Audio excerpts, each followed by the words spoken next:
What is up, wrestling fans? Welcome to another Pay-Per-Viewpoint edition of the Smark Moment Smack Talk podcast, the first of like a million Pay-Per-Viewpoint episodes that are happening this week, because this is WrestleMania week, so we've got so many different things to talk about here, but this particular podcast is going to be focusing entirely just on WrestleMania 39 in and of itself, the 13 matches that are currently announced for it, the potential other matches that they might decide to announce at the last minute, whether or not this was their plan, or they really don't know what they're doing for a lot of the things this year.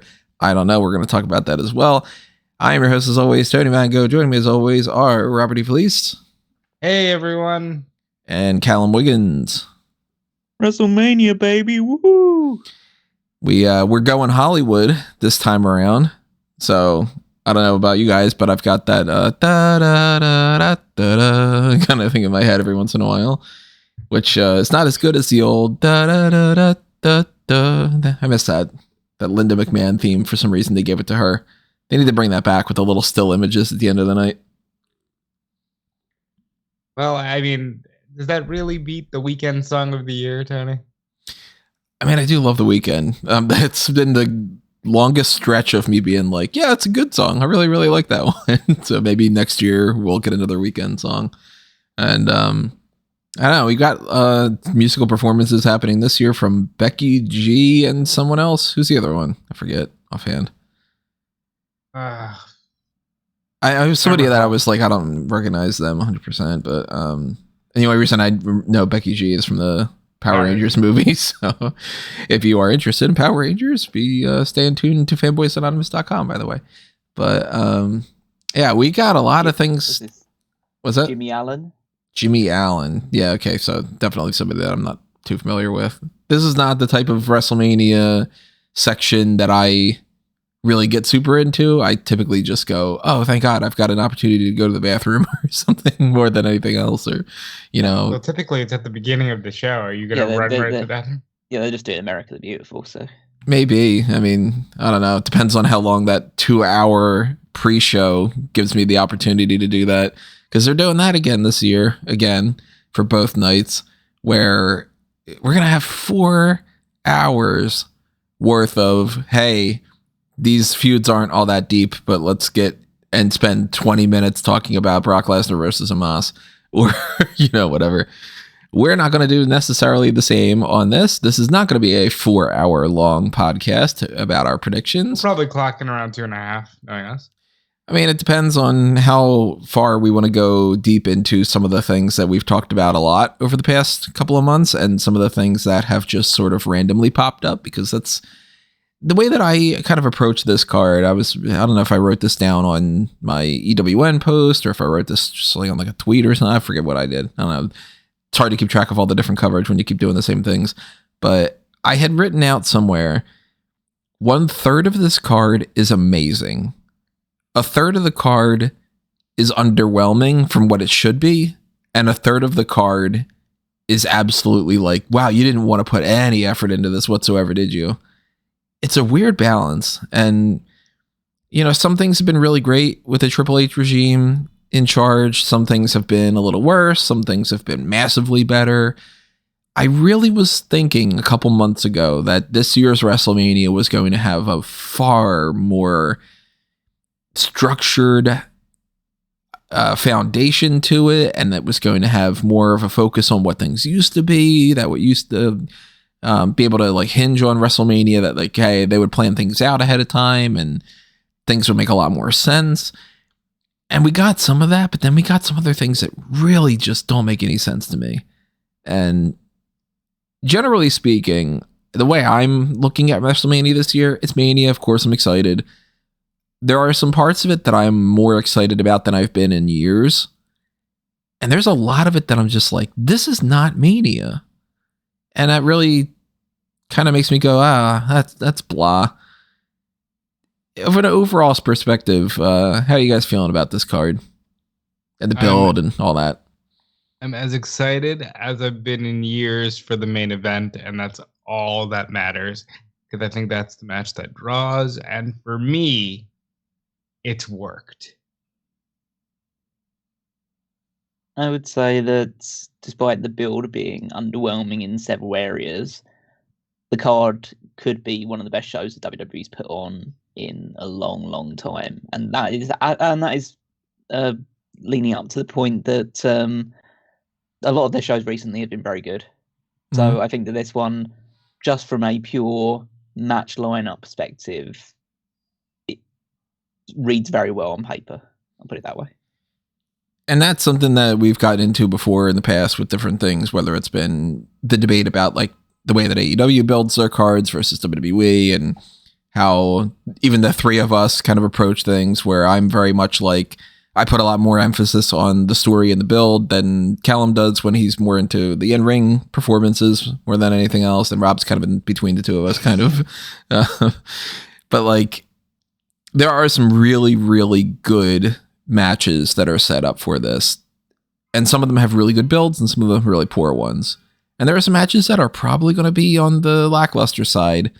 Some of them that have decent builds and some of them that it's a wide variety that we're getting this year. And I'm really hoping that it all, at the very least, even though some of this road to WrestleMania has been a little bumpy, I'm hoping that it all kind of plays itself out in the best way possible. So we are going to break down the card and we are going to give our predictions. We're going to preview all the information that you should know heading into this. If you are brand new to, the podcast in general, or if you're just a casual fan that's trying to get a little bit of a recap of what's going on and all, we're going to try to keep it to where it's not, going back 5 years to build up certain things and so on and so forth. But as we give our opinions, talk about all this stuff, we want to know what you have to say. So drop your thoughts in the comments below, and whether you agree or you disagree with us, keep the discussion going.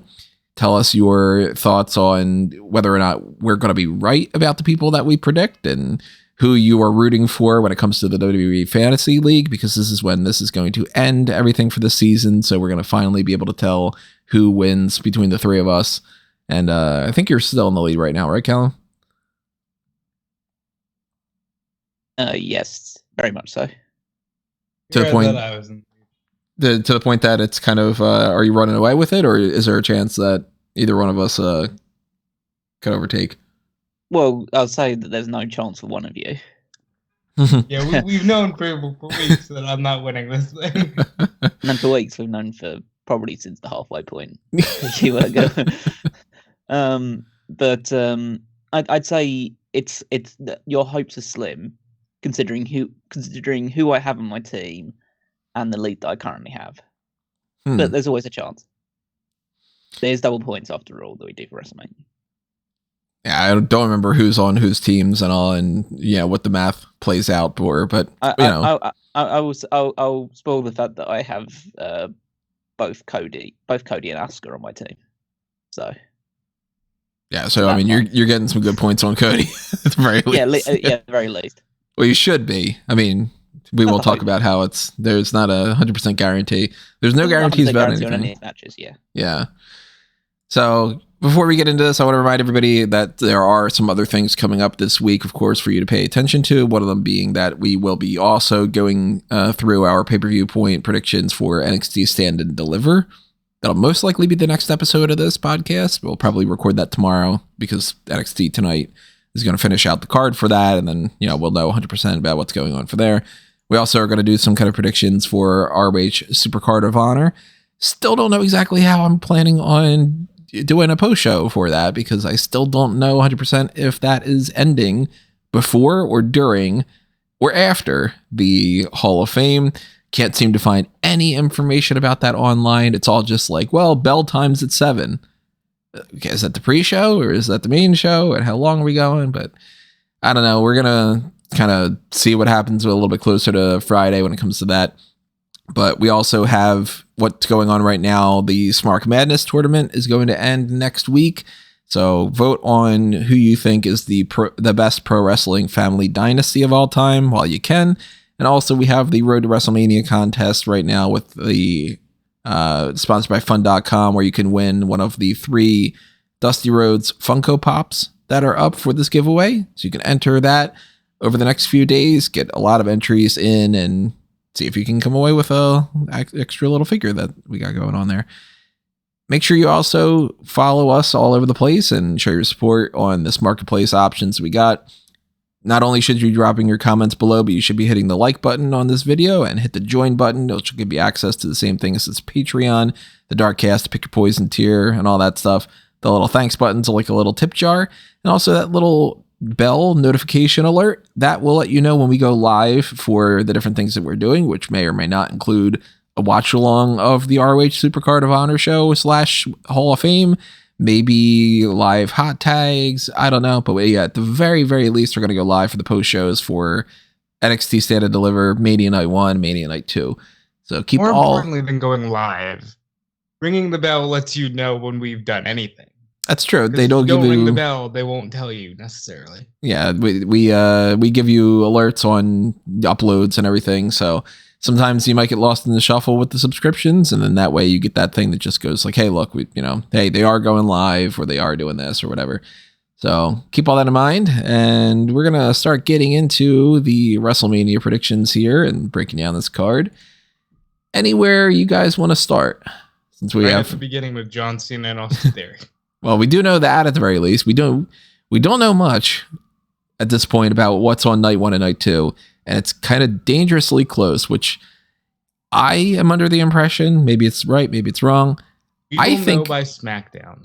Well, I mean, we have to. I mean, at that point, it's like, that's ridiculous if we don't. But I'm under the impression that the reason why we don't know is because they don't know. I think that the Hall of Fame this year was rushed at the last minute because they tried to get some other people that they didn't necessarily have. And then they were like, crap, let's rush and just, who do we have? We can get Ray, we can do this. And I think that with Mania, we're in a situation this year where they're still trying to figure out, who do we want to go here? What do we want to plot out? And they don't want to commit to being like, all right, we said that, Edge versus Balor is on night 1, and then now we're going to have to switch it to night 2 and potentially upset people. I think that they don't really know, but I think the reason why we're getting John Cena versus Austin Theory for the United States title to open it up is because John Cena has no ability to do any other time. Just sort of like, look, we got him in, we got him out. He's not showing up on night 2. That kind of deal. Is that what you guys are thinking? Or are you thinking that they start this off because they just want to start off with something hot with John Cena? Well, since WrestleMania 27, which was at least, 11 years ago? 12 years ago now? Insane. Hate that. They have been using the opener of WrestleMania for a major occurrence. Whether it's a world title match, in some cases it's Brock Lesnar losing, and then Brock is just out. I assume that's what you think John Cena is going to do here. Kind of. I kind of feel like John Cena's going to open it up and win. We're starting out hot because John Cena beats Austin Theory.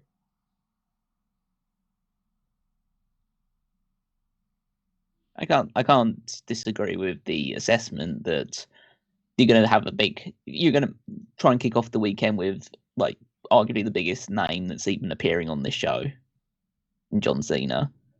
So that makes sense to try and start off on a good note.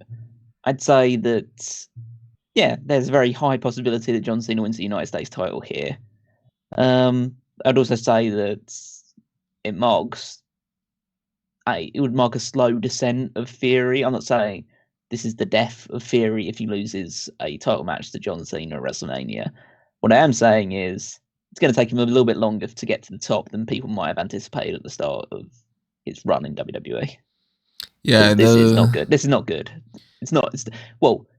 It would have been better if they hadn't booked it the way they have booked it, to the point where it feels like him losing is catastrophic. If they wouldn't have screwed up the Money in the Bank for him, then this could have just been one of those things. And you go back to where Theory was heading into WrestleMania last year. He had the whole Vince McMahon storyline. They gave him a featured spot, but he ended up wrestling a match against Pat McAfee and losing. And then you give him the Money in the Bank a little bit after that. He drops the United States title while winning the Money in the Bank. So they're like, all right, we're transitioning you from one thing into another thing. Spends a bunch of months with the Money in the Bank where he's not doing really anything to boost him up that much.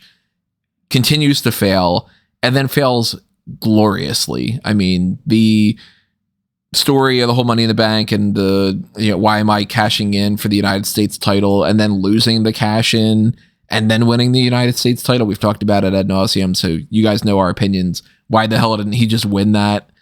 It's kind of ridiculous that he even did it to the United States title to begin with, because it just set him backward, all these other things. But if all of this just ends up being, we gave him this big spot, we gave him the United States title, we had him drop the US title to win Money in the Bank, we had him lose the Money in the Bank to not win the United States title so that he could win the United States title, so that way he could have John Cena say, you are not ready, and then beat him. That's going to basically look like Theory is somebody that they are Dolph Ziggling, like we've said in the past, where the story is just that Theory is on the cusp and never actually the guy. If they give the belt to John Cena, there's another problem that comes in with that. The hell does John Cena do? Because Cena can't realistically be the champion. We would all love to see Cena go on another run and have some more feuds with different people and all, but he just is too busy. So he would either have to drop the belt on like the Raw after Mania if he's able to work it, or potentially just like vacate it immediately or something. There is a second night of WrestleMania.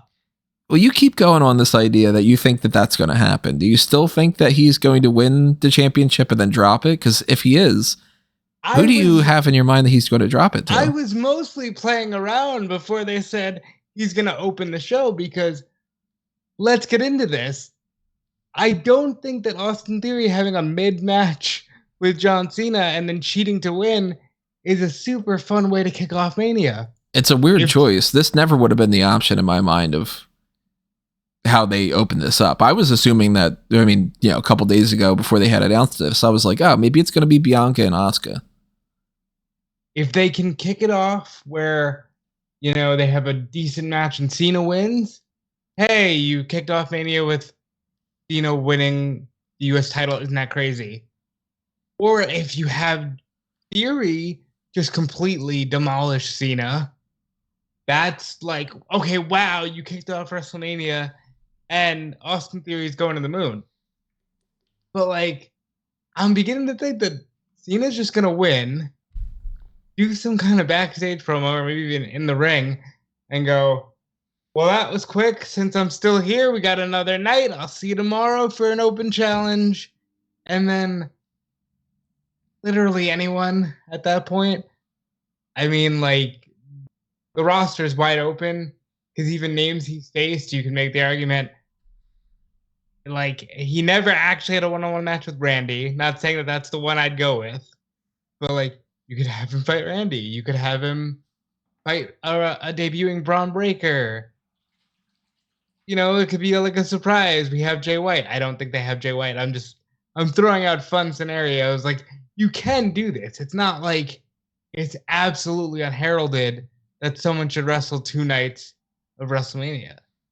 I do think that there's a chance somebody might wrestle 2 nights, but I don't necessarily think it's John Cena. I think there's a good chance multiple people do. I think people were sleeping on the possibility that this match might totally suck. Oh, I'm not.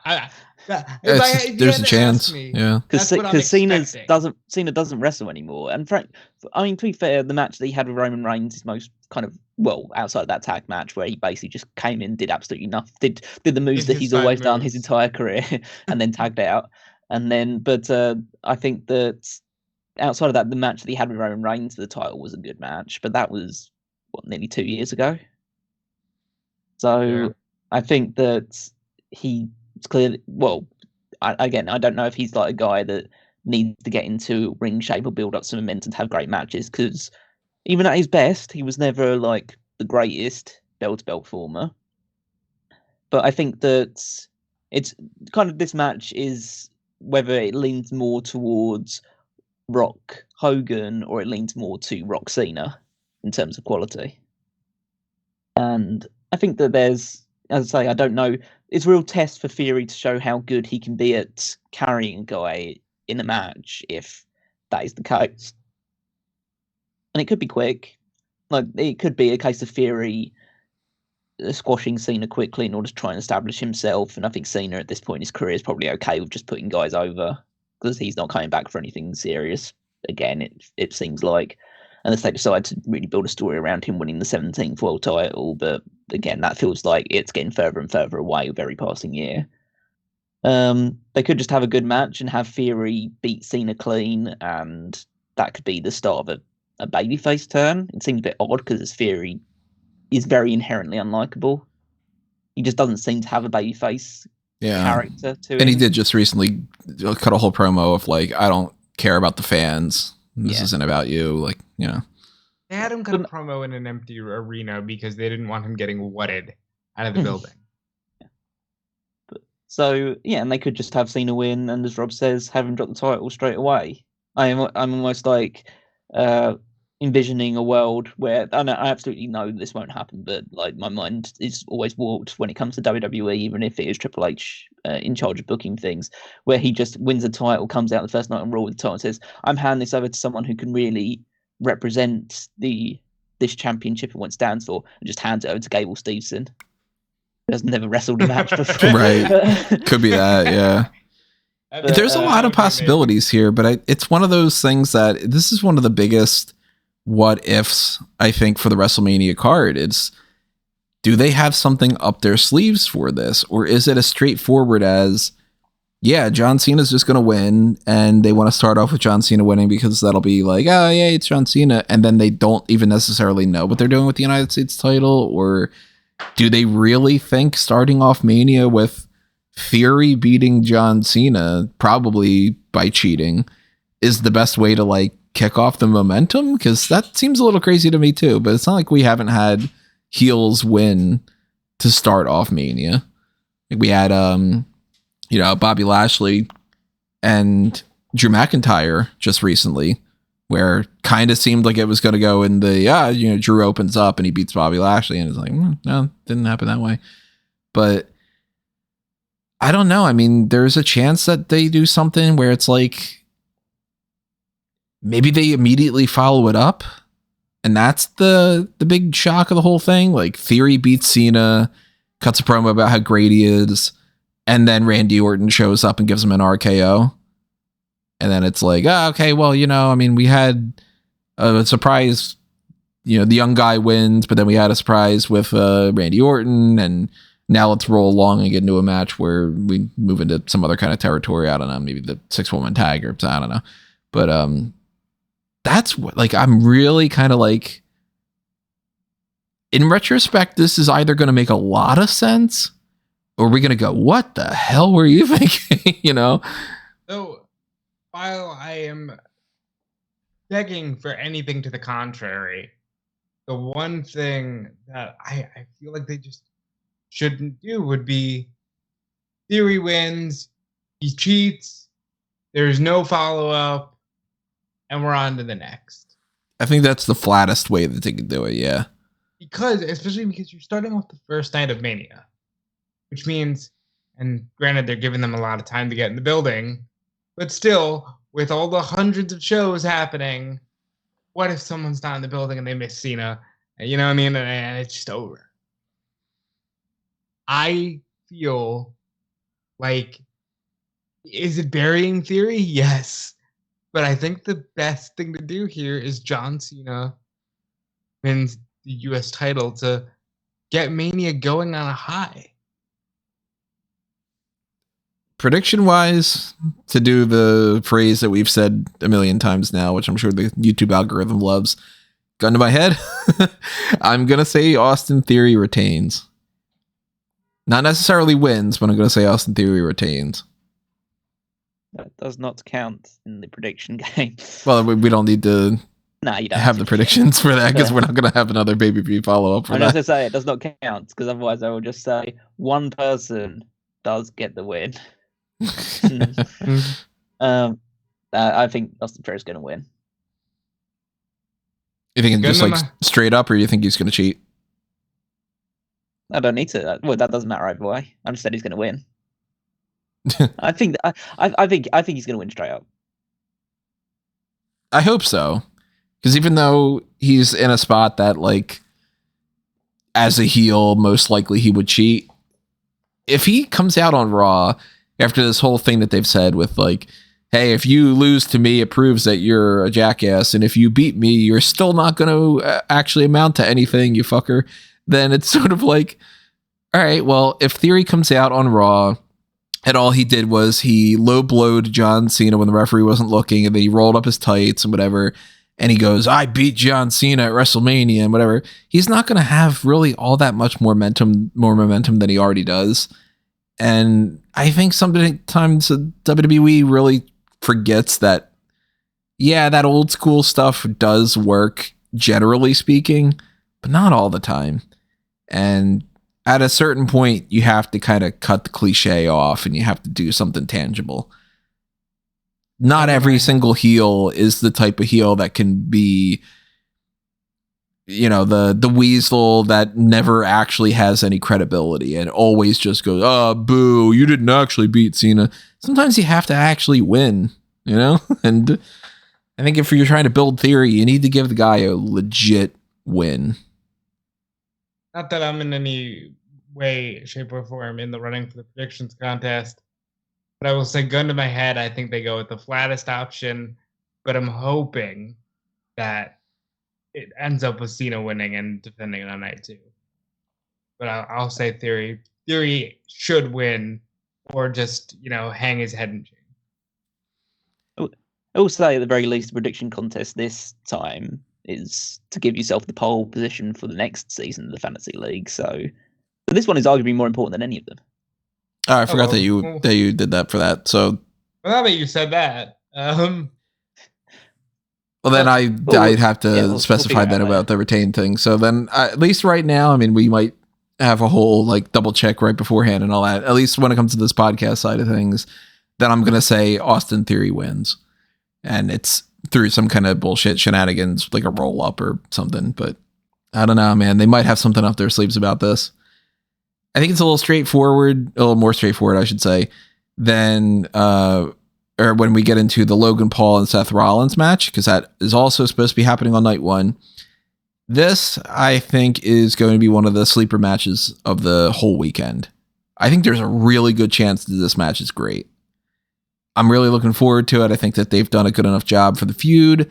I think Logan Paul is playing his part exactly how he should. Like, he definitively needed to be the heel for this, so that was a right call. Seth Rollins is more fun lately with this character than when he's the heel version of this, in my mind. I'm still not the hugest fan of it in some ways, but I really like how they're going to be able to incorporate the fans cheering the song and everything. So I'm definitely looking forward to this match. And I think it's kind of a straight shot. Seth Rollins wins.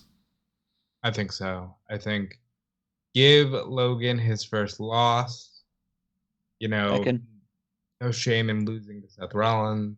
Well, wait a minute. That's right. He did lose to Roman. Yeah. All right. Look. Okay. So screw it. I still say Rollins win because it's WrestleMania and he's babyface. I don't know why I'm really in this mood this year of like, hey, just let the fans be happy. Like what's wrong with happy? Well, they should. Mania, more than any other card, should be the night of the year that you're trying to get the fans to be happy about every single one of the outcomes, which should be the case on every pay-per-view, and it should be the case on every TV show. If your company's philosophy at one point was, we put smiles on faces, you shouldn't book the card to be like, and this will piss them off. You know what I mean? I think this match will be fantastic. I think we're going to see at least one frog splash through a table. Maybe somebody gets it done right back to him. You know, I think this is going to be Logan's best match yet. But yeah, I think Rollins should win. Yeah, I think this, everything points towards this match being great because Logan has demonstrated in the few matches he's had that he can put on star-making performances, and Rollins on his day, and his day comes more often these days than it has before, that he can put on the best match on the card, and I think they'll both go out with the intention of at least stealing whatever night they're going to be performing on, which seemingly is night one. So They're definitively on night one, So I think that they'll want to put on the best match possible, and I think that there's a very good possibility that we'll look back on it and think that it was one of, if not the best match of the weekend. Having said, Go ahead. Having said that, I think that Logan is going to win this one, because I think there's going to be they'll get some sort of interference by Jake Paul in this. Let me just say this: Jake Paul interference, thumbs up. Miz interference, thumbs all the way down. I don't care about the Miz being involved in this feud. Miz and Rollins are going to fight at the next pay-per-view, whatever that is. It's Backlash, but yeah, they're going to fight Backlash. I actually think that the Miz has only been used here just to be somebody that Rollins can beat up along the way, and that they're not even going to interact whatsoever. See, I think differently because I believe Logan Paul's going to win this match. It's going to build towards a rematch at a future show, whether that's SummerSlam or slightly before that.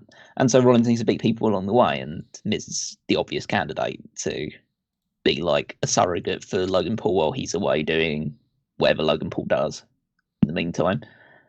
We do know that Backlash is coming May 6th. And that's the next pay-per-view. And then after that is May 27th for King and Queen of the Ring. So, I mean, there is a chance that May 27th, for instance, is not that far around the corner where they could do a follow-up where Rollins and Logan Paul have another match there or something. I think my fundamental argument for it is that I don't think there's anything for Rollins to springboard to off of this win.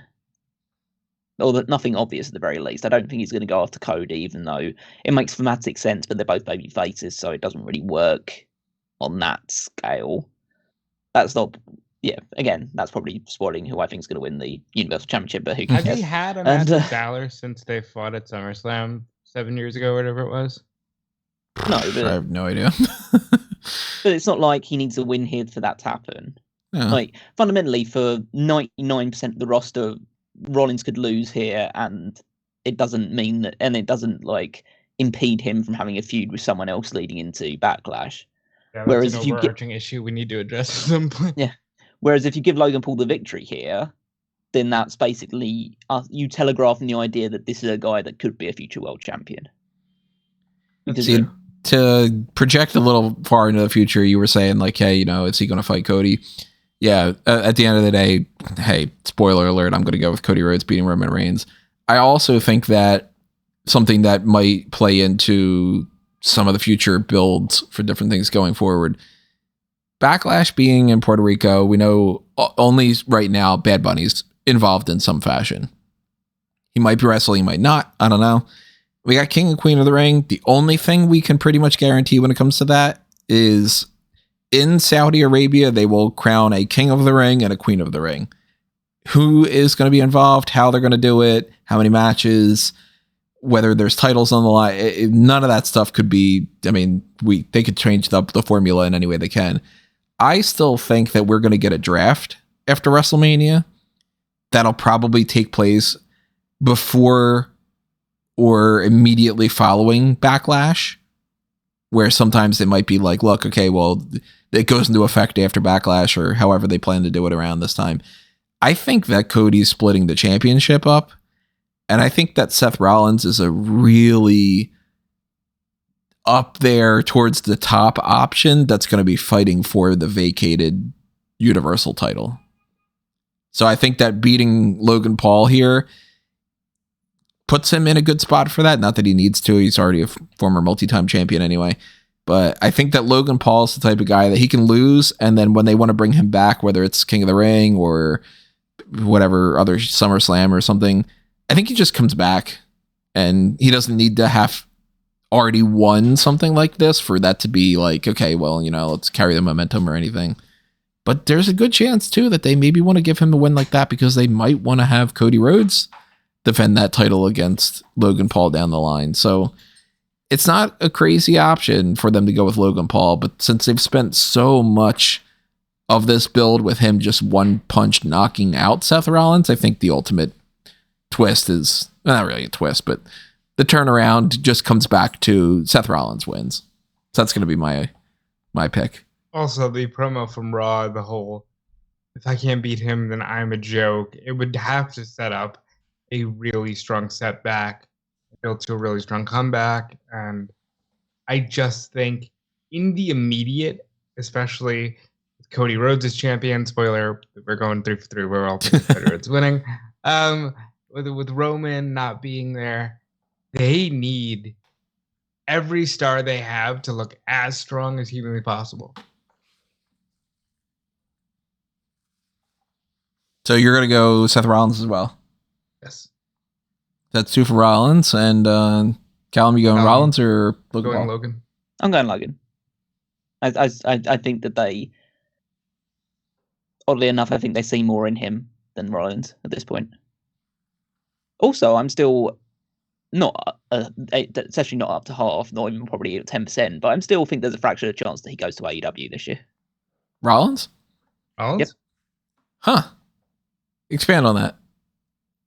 I think his contract's going to come up soon. And then he might just jump ship? Yeah. Might not be this year. May not be like maybe this year was a bit pertinent, but maybe at some point in the near future he goes to AEW. What else has he got left to do in WWE?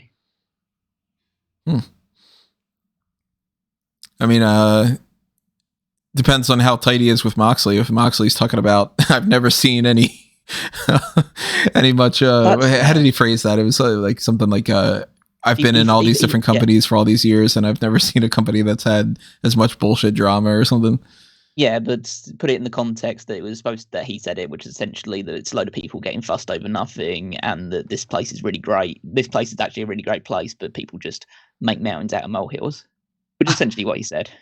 I have had 3 different, Callum, you're now the 3rd, to go, yes, he said this, but the context was this, because everybody does keep doing exactly what just happened there, which was, yeah, well, look what Mox said. Yeah, it sounds like you take that, just that blurb, it sounds a lot worse than what the context would have been. But maybe I was reading too much into it. But like when I saw Moxley hit the stomp in the match with Paige at Revolution, I just thought, maybe just maybe one day that happens. We know that the Shield will never reunite, at least not under any banner outside of WWE. So, but who knows? I think that there's always that kind of realm of possibility. I'd be open to it, but I don't see a world where Rollins and Lynch aren't under the WWE umbrella. I think Rollins is a lifer for WWE, but stranger things have happened. Who knows? For sure. I mean, look at the main event. Yeah.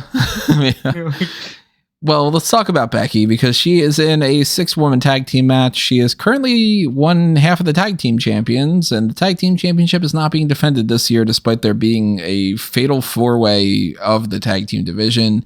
So we're going to kind of copy that trend and go and talk about that after we talk about this. So let's lump these things together. Becky Lynch and Lita are tag team champions, and they're teaming with Trish Stratus against Damage Control, who they had beaten to win the tag titles.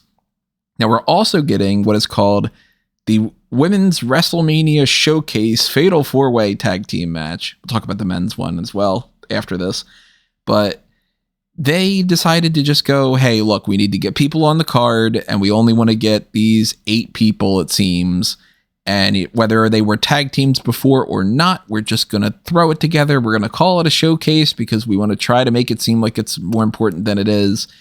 So far, they've not declared that it's a number 1 contenders match. It, in my mind, should be for the titles. I had pitched the idea before that I thought Ronda Rousey and Shayna Baszler should have beaten Becky and Lita on SmackDown prior to that, and it should have led to like Damage Control interfering and all. I am kind of confused about where they want this all to go, because it does seem like they want to do Becky versus Trish down the line. Obviously, Becky and Lita can't be realistically champions going forward for months and months, because I just can't picture Lita is going to be doing that. The belts are not on the line in the 6-woman tag team match. And there's a lot of people that are wondering if Becky Lynch is going to do what she said, which is, I want to defend on night 2, and potentially have Becky and Lita, or Becky and Trish, I don't know, insert themselves into the women's showcase match, and then make that for the title, and then the title changes hands, and then you don't have to worry about the Lita element of it all. I think no matter what, we're looking at Becky, Lita, and Trish are beating Damage Control, guaranteed. And then I think that the women's showcase match, which for anybody who wants to know, Liv Morgan and Raquel Rodriguez are apparently a team now. Natalya and Shotzi are apparently a team, despite the fact that Natalya has been with like everybody else ahead of time, including she was for weeks with Tegan Nox, and then they decided Tegan Nox was apparently with Emma, and then now Natalya is with Shotzi. I don't know. Ronda Rousey and Black Hearts, Tony. Okay, I like that. They should actually put that graphic up so people would know. Ronda Rousey and Shayna Baszler are there, despite the fact that Ronda Rousey's been out of action with an injury. And then Chelsea Green has gone from being paired with Sonya to being paired with Carmella to being paired with Piper Niven to being also paired again back with Sonya Deville. A couple other people didn't get in the mix. You know, I mentioned Emma and Tegan Nox. There's Candice LeRae and Michin. Nay, not everybody can get on the card. It is what it is. But I think we're looking at a situation here where Becky, Lita, and Trish win the 6-woman tag. And then either they get inserted into that now fatal 5-way, or it's just Ronda Rousey and Shayna Baszler win, and maybe they beat Becky and Lita on Raw or something. But I think we're looking at Ronda Rousey and Shayna Baszler winning the showcase match. I'd like to remind my my beloved Tony here that there are 2 nights of WrestleMania. You can just do the showcase, the women, on night 1. Have the tag team match. Ronda and Shayna are going to win that, obviously. And Ronda and Shayna, Becky Lynch, and Lita on night 2. The only thing I'm not 100% sold on is that the baby faces are winning the 6-woman. Because I keep feeling like maybe Trish wants to do a heel thing. Because it came up in the build to this. And now I'm thinking, I could see her wanting to have fun being a heel. But I do definitely feel like there will be a women's tag title defense. It will probably be against Ronda and Shayna. And I think it'll just be on the second night of Mania. I don't think they have enough time on these cards to be able to have like, and then John Cena has another match, and then we have another title match, whatever. I think that adding 2 or 3 more matches. These are still 4-hour shows, and there's not a lot of meat there, unless you just want everyone to have Roman Reigns sized entrances and 30-minute matches. Like there's some places where things will be cut up. That woman's fatal 4-way is not going to last a long time. That woman's that 6-woman tag probably only go 15 at most. Like there's ways to do this. Well, what is your ultimate prediction for those 2 matches? Do you think that there might be a third match or something? How do you think this is gonna lay it out on the table? You think that the Damage Control is gonna win the 6-1? It's another one of those. I'm not sold, but gun to my head, I would say babyfaces win just because they get cold feet on whatever they might have wanted to do with the Trish heel turn. And then on night 2, Ronda and Shayna win the tag titles after winning the showcase on night 1. Yeah. All right. So Callum, are you leaning one more of either of our different ways or a completely different direction? I think the women's showcase match doesn't really need much explanation. I think Ronda and Shayna are going to win because they've got Ronda Rousey on the card when it seemed like she might have been injured or left out. And I mean, the only way they would change that is because if they just tell the story that Ronda can't really compete because of her injury. And so it's basically Shayna's wrestling at a handicap, and that allows Liv and Raquel to win. And they just get a victory because why not? Liv Morgan's popular. Raquel has a back. Just have them. Just have them get the win. I think that the women's 6-woman tag is a case of just babyface win and like make the crowd happy at that point, because I mean, fundamentally, why would I ever assume they're going to do something good with Damage Control? Because they prove over and over again that they don't really care. Like it's been a very gradual, sometimes steep climb down from their debut as a faction. They are pretty much like spent at this point, and this loss needs to facilitate them splitting up. So. I think that's going to be happening. They've done too many teases of the idea of like, well, Becky was cutting her promo, and every time that she she very much was just like, you two need to leave Bayley's side. Yeah, and she was like, you guys are done nothing. You were something, and now you're nothing. Yeah, so I'm expecting Damage Control loses at Mania, and then we have some kind of in-ring segment where it's like, you know, Bayley is there like, well, what the hell? Like, why did you not cover me? And, you know, why did I take the pin or something? And then Dakota and Io, like, you know, push her down or whatever and walk away from her. And I think that we get Damage Control splitting at Mania. I just want to read this. It's from Bayley with Ariel Helwani, and she says, right now, if I could pick someone or something special, it's Damage Control in a big match at WrestleMania. I think that would be very special to me to share the ring with them at WrestleMania, even if that were the end of it. If that was our last match together, that would make me so proud and happy. And that was in February. That makes sense. It's almost over then. She gets the match, and then it's over. Yep. Yep. Also, I like the fact that people bring up the Moxley thing. People seem to have been less vocal about the stuff that Ronda Rousey's been putting on her Instagram. What has she been putting? I did an article on it. So she essentially said that her feud with Liv Morgan was hamstrung by octogenarians. Did I say that word right, Galen? Yes, I believe so. Yeah.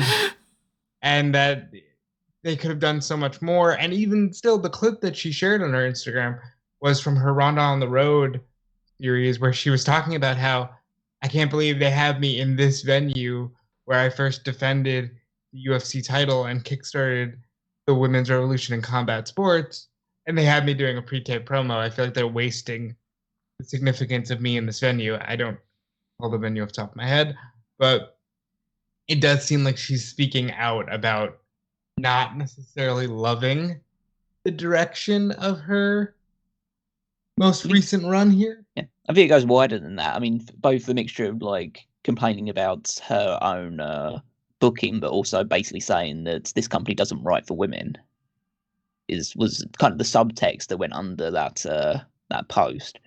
And I think, well, fundamentally, as we're going to talk about with basically every women's match on the show, they're not doing very well on the creative side for the women. No, they're not. No.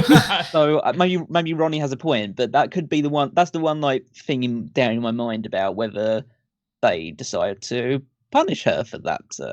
Could be that outburst. I don't think they will, because it's Ronda Rousey. You still don't punish your name, your top name there, but. Yeah. And it could be the opposite too. I mean, we've seen instances in the past where it's like, somebody's contract's coming up, so we're going to give them the Intercontinental title and make it seem like, we are going to push you. And then as soon as they sign their contract, then it's like, yeah, but we forget about you and all. So this could be the type of thing where it's like, hey, Ronda, come on, we love you. Here's the tag team titles. Aren't you guys interested? And then maybe you can shut the fuck up a little bit on social media. Like, that could be that kind of thing, But I don't disagree with her. At the same time, we've said before, none of us have been feeling this Ronda Rousey run. Yeah, but I'm not feeling anything with the women right now. Like, honestly. Oh, I mean, we're going to talk about it when it comes to Rhea Ripley and Charlotte Flair and Bianca and Asuka. They have done a piss poor job when it comes to building the women's matches for this year's Mania. But I think now is the perfect time to talk about it, because let's just cards out on the table here. This is a far cry from the company that was so proud to have the women main event 4 years ago. It wasn't that long ago. It was like the last official pre-COVID Mania, and the last one night WrestleMania too. It's like they have done nothing with the women's division. And yeah, I think that having, 4 women's matches on the card is fantastic. Still amounts to 2 per night. But I think it's fallen off a cliff. Whereas we should be talking right now about, Rhea Ripley and Charlotte are headlining.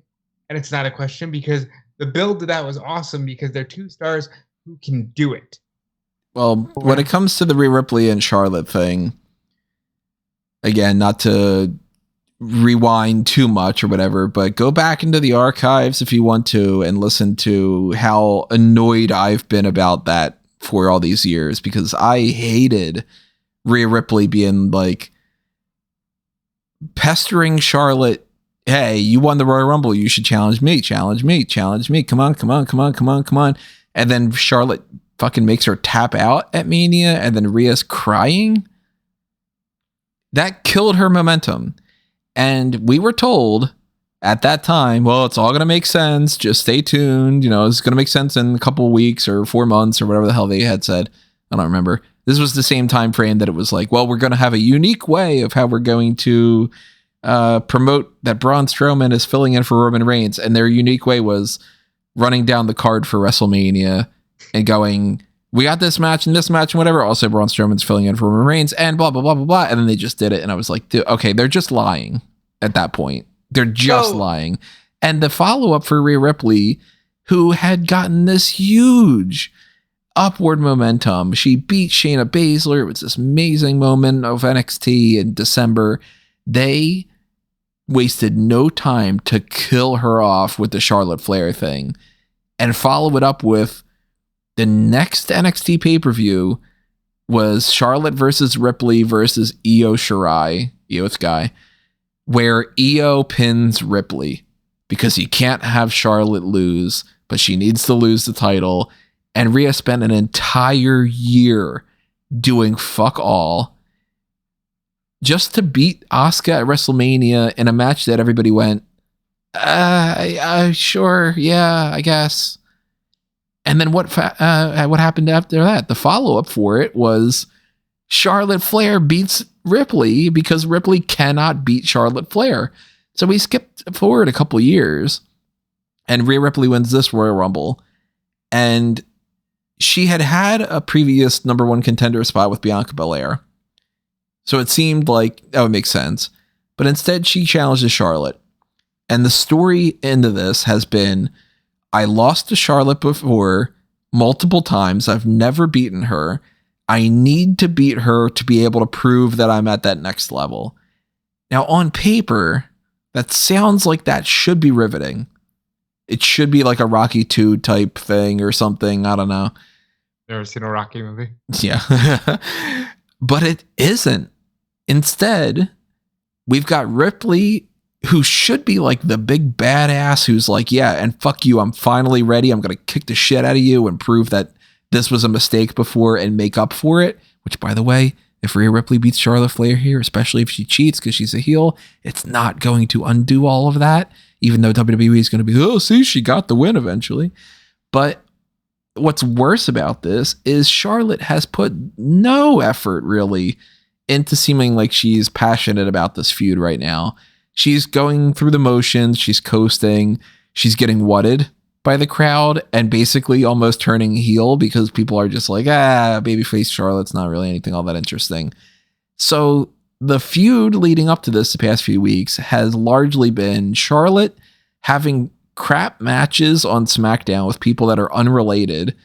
Ripley looking like she's kind of afraid. Charlotte going, I mean, you might beat me, but probably not because I beat you before. I'll see you at Mania. And this is so flat and boring. Rhea Ripley has to win, but I don't even have a whole lot of faith that she's going to win in a way that seems like it matters. I think she's going to just like eke a victory out of this, and it's going to seem even flatter. And then we'll probably see Charlotte just take some time off again. I don't think we're going to see Charlotte take any time off. Say that first.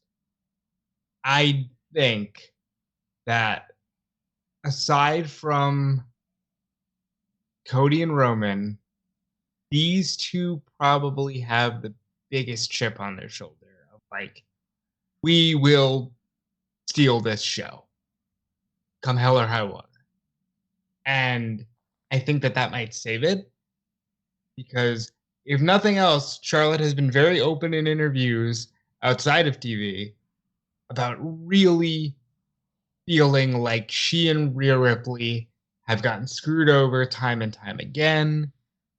And how, they were supposed to have another match at SummerSlam a couple of years ago, but they decided to do the whole Nikki Cross cashes in instead, which threw the whole thing off. And how the NXT thing didn't actually go the way that it was supposed to go. So I think they come into this with like this is the moment that we were actually supposed to have. Let's fucking kill it. I hope they do. And I'm so sure Rhea Ripley will be getting the win. And I think it'll be a great match. And maybe we'll see glimpses of the Charlotte that is the best women's wrestler WWE has ever presented.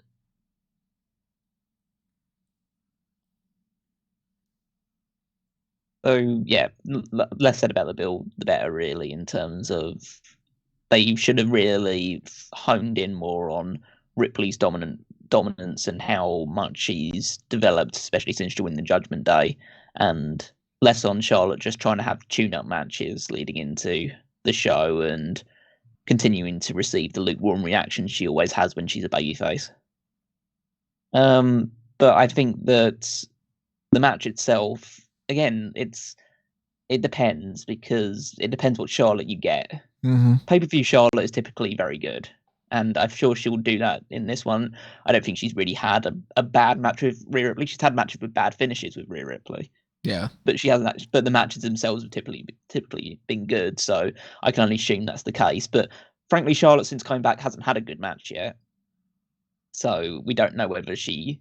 Again, I would have faith that she does, but the recent track record isn't good, so we'll just have to see if they both bring out the best of each other as they have typically done in the past.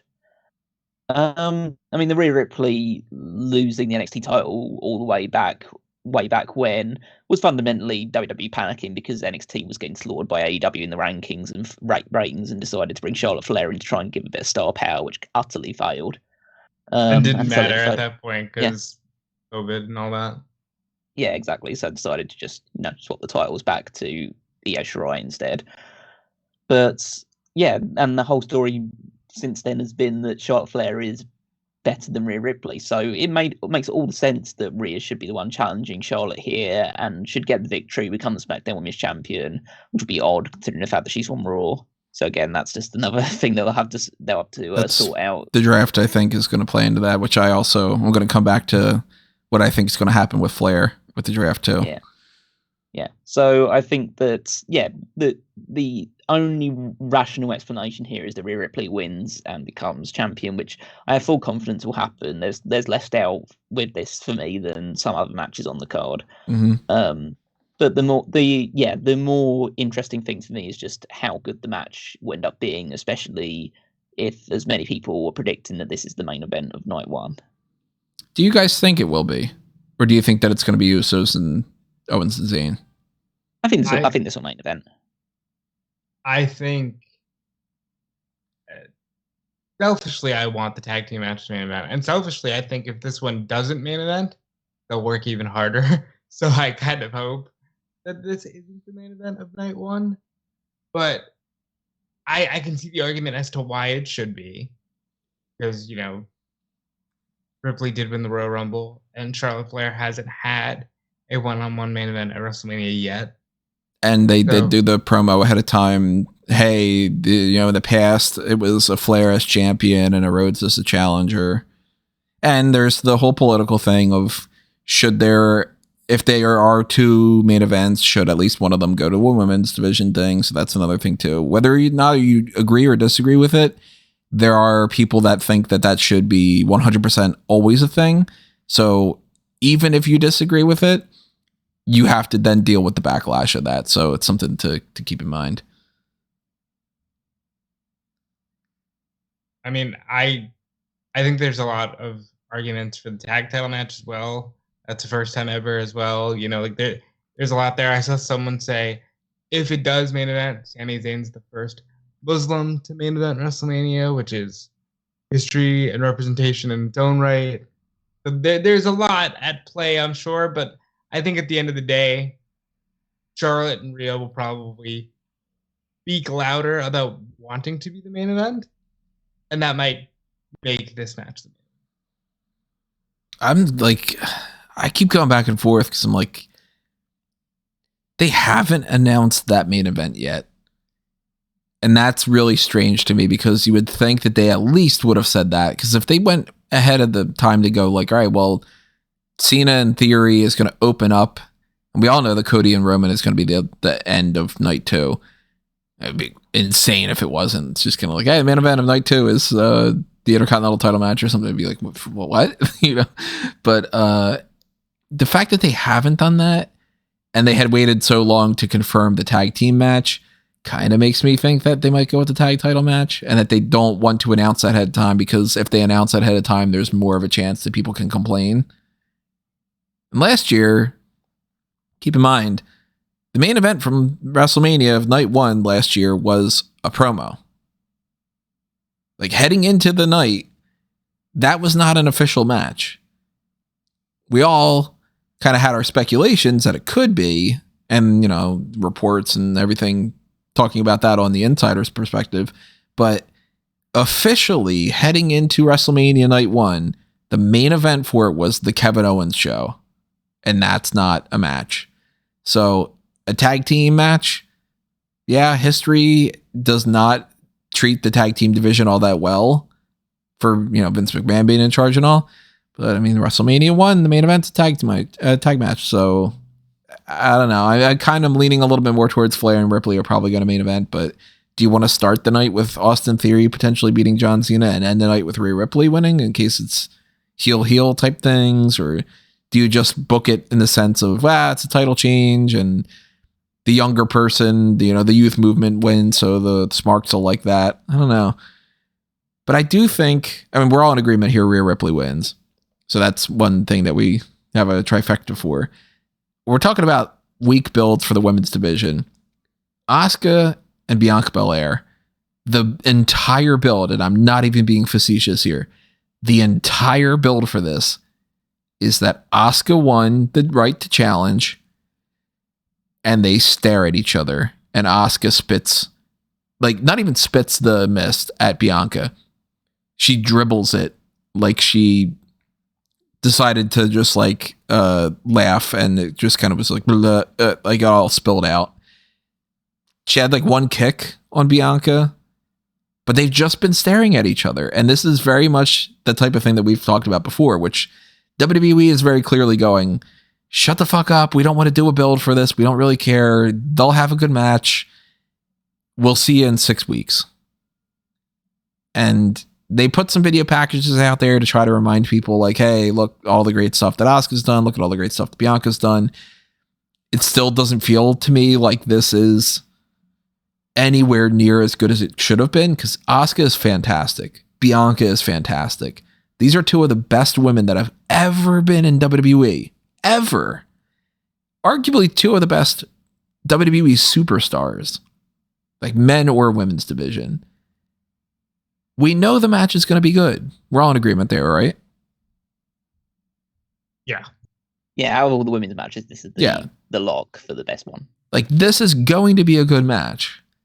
But holy shit, have they been just coasting on that and making this a zero effort feud. And I think because of that, and because I just get this overwhelming sense that even in January, like just right before Mania or right before Royal Rumble, I do not think that these were the matches that they had planned. I don't know if they had planned like a Ronda Rousey title defense or if they wanted to do this or that or whatever. I highly doubt that we were 4 weeks before Royal Rumble and they were sitting there thinking, all right, it's going to be Belair versus Asuka and Flair versus Ripley and a women's showcase fatal 4-way tag team and Damage Control in a 6-woman tag. I really don't think that's the case. So I think that they plugged Asuka in because they're like, Asuka's back. We know she's great. She's big enough. You know, she's done pretty much everything that she could possibly do. She'll deliver. She'll have a match with Belair or whatever. I think Belair is retaining. And I'll go so far as to say, I think Belair is dropping the belt to Charlotte after the draft. I'll go so far as to say Bianca will drop the belt to Charlotte next year at WrestleMania. Oh, I'm thinking she's going to drop it at Backlash. I think Bianca will drop it next year to Charlotte. I could be dead wrong, but I think that that is the build that they're going with. Bianca reaches a year. And originally when Asuka came back and there was the new gimmick and people were feeling it, I was like, now might be the time. But this build makes me say, let's just keep it on Bianca for the time being. Maybe I'm reaching a little bit with the next year thing. Maybe it's actually SummerSlam. Maybe it's could be that, yeah. Backlash. Could be King and Queen of the Ring. I mean, I don't know, maybe I'm overcomplicating it, overthinking things, but I'm looking at the Fox side of things and all, and I'm going, we got to get Bianca and Becky away from each other. We got to get Charlotte and Ripley away from each other if Ripley beats Charlotte for the SmackDown title. And I'm kind of thinking, okay, well, you know what? Maybe that Seth Rollins thing heading into who's going to be the next Universal Champion and all that. I think Seth and Becky are going to SmackDown. I think Charlotte's going to Raw. I think we're kind of balancing things out that way. I feel more comfortable speaking about that once someone says, and the draft is occurring on this day, and here's how we'll split the belt. I mean, that's true. Right now, but I can speak with certainty that Bianca and Charlotte want the match. Yeah. And they want it at Mania. It's whether or not they can manage to keep apart from each other until next year's WrestleMania. I do think Bianca's winning here. I think it'll be an absolute banger. I think Asuka got plugged into the role that Asuka always gets plugged into. Hey, someone is down. Can you be our B+ option, essentially? Can you be our much better match, but not as big of a star option? Okay, thank you. Also, another thing to keep in mind, this may factor into their booking. It may not.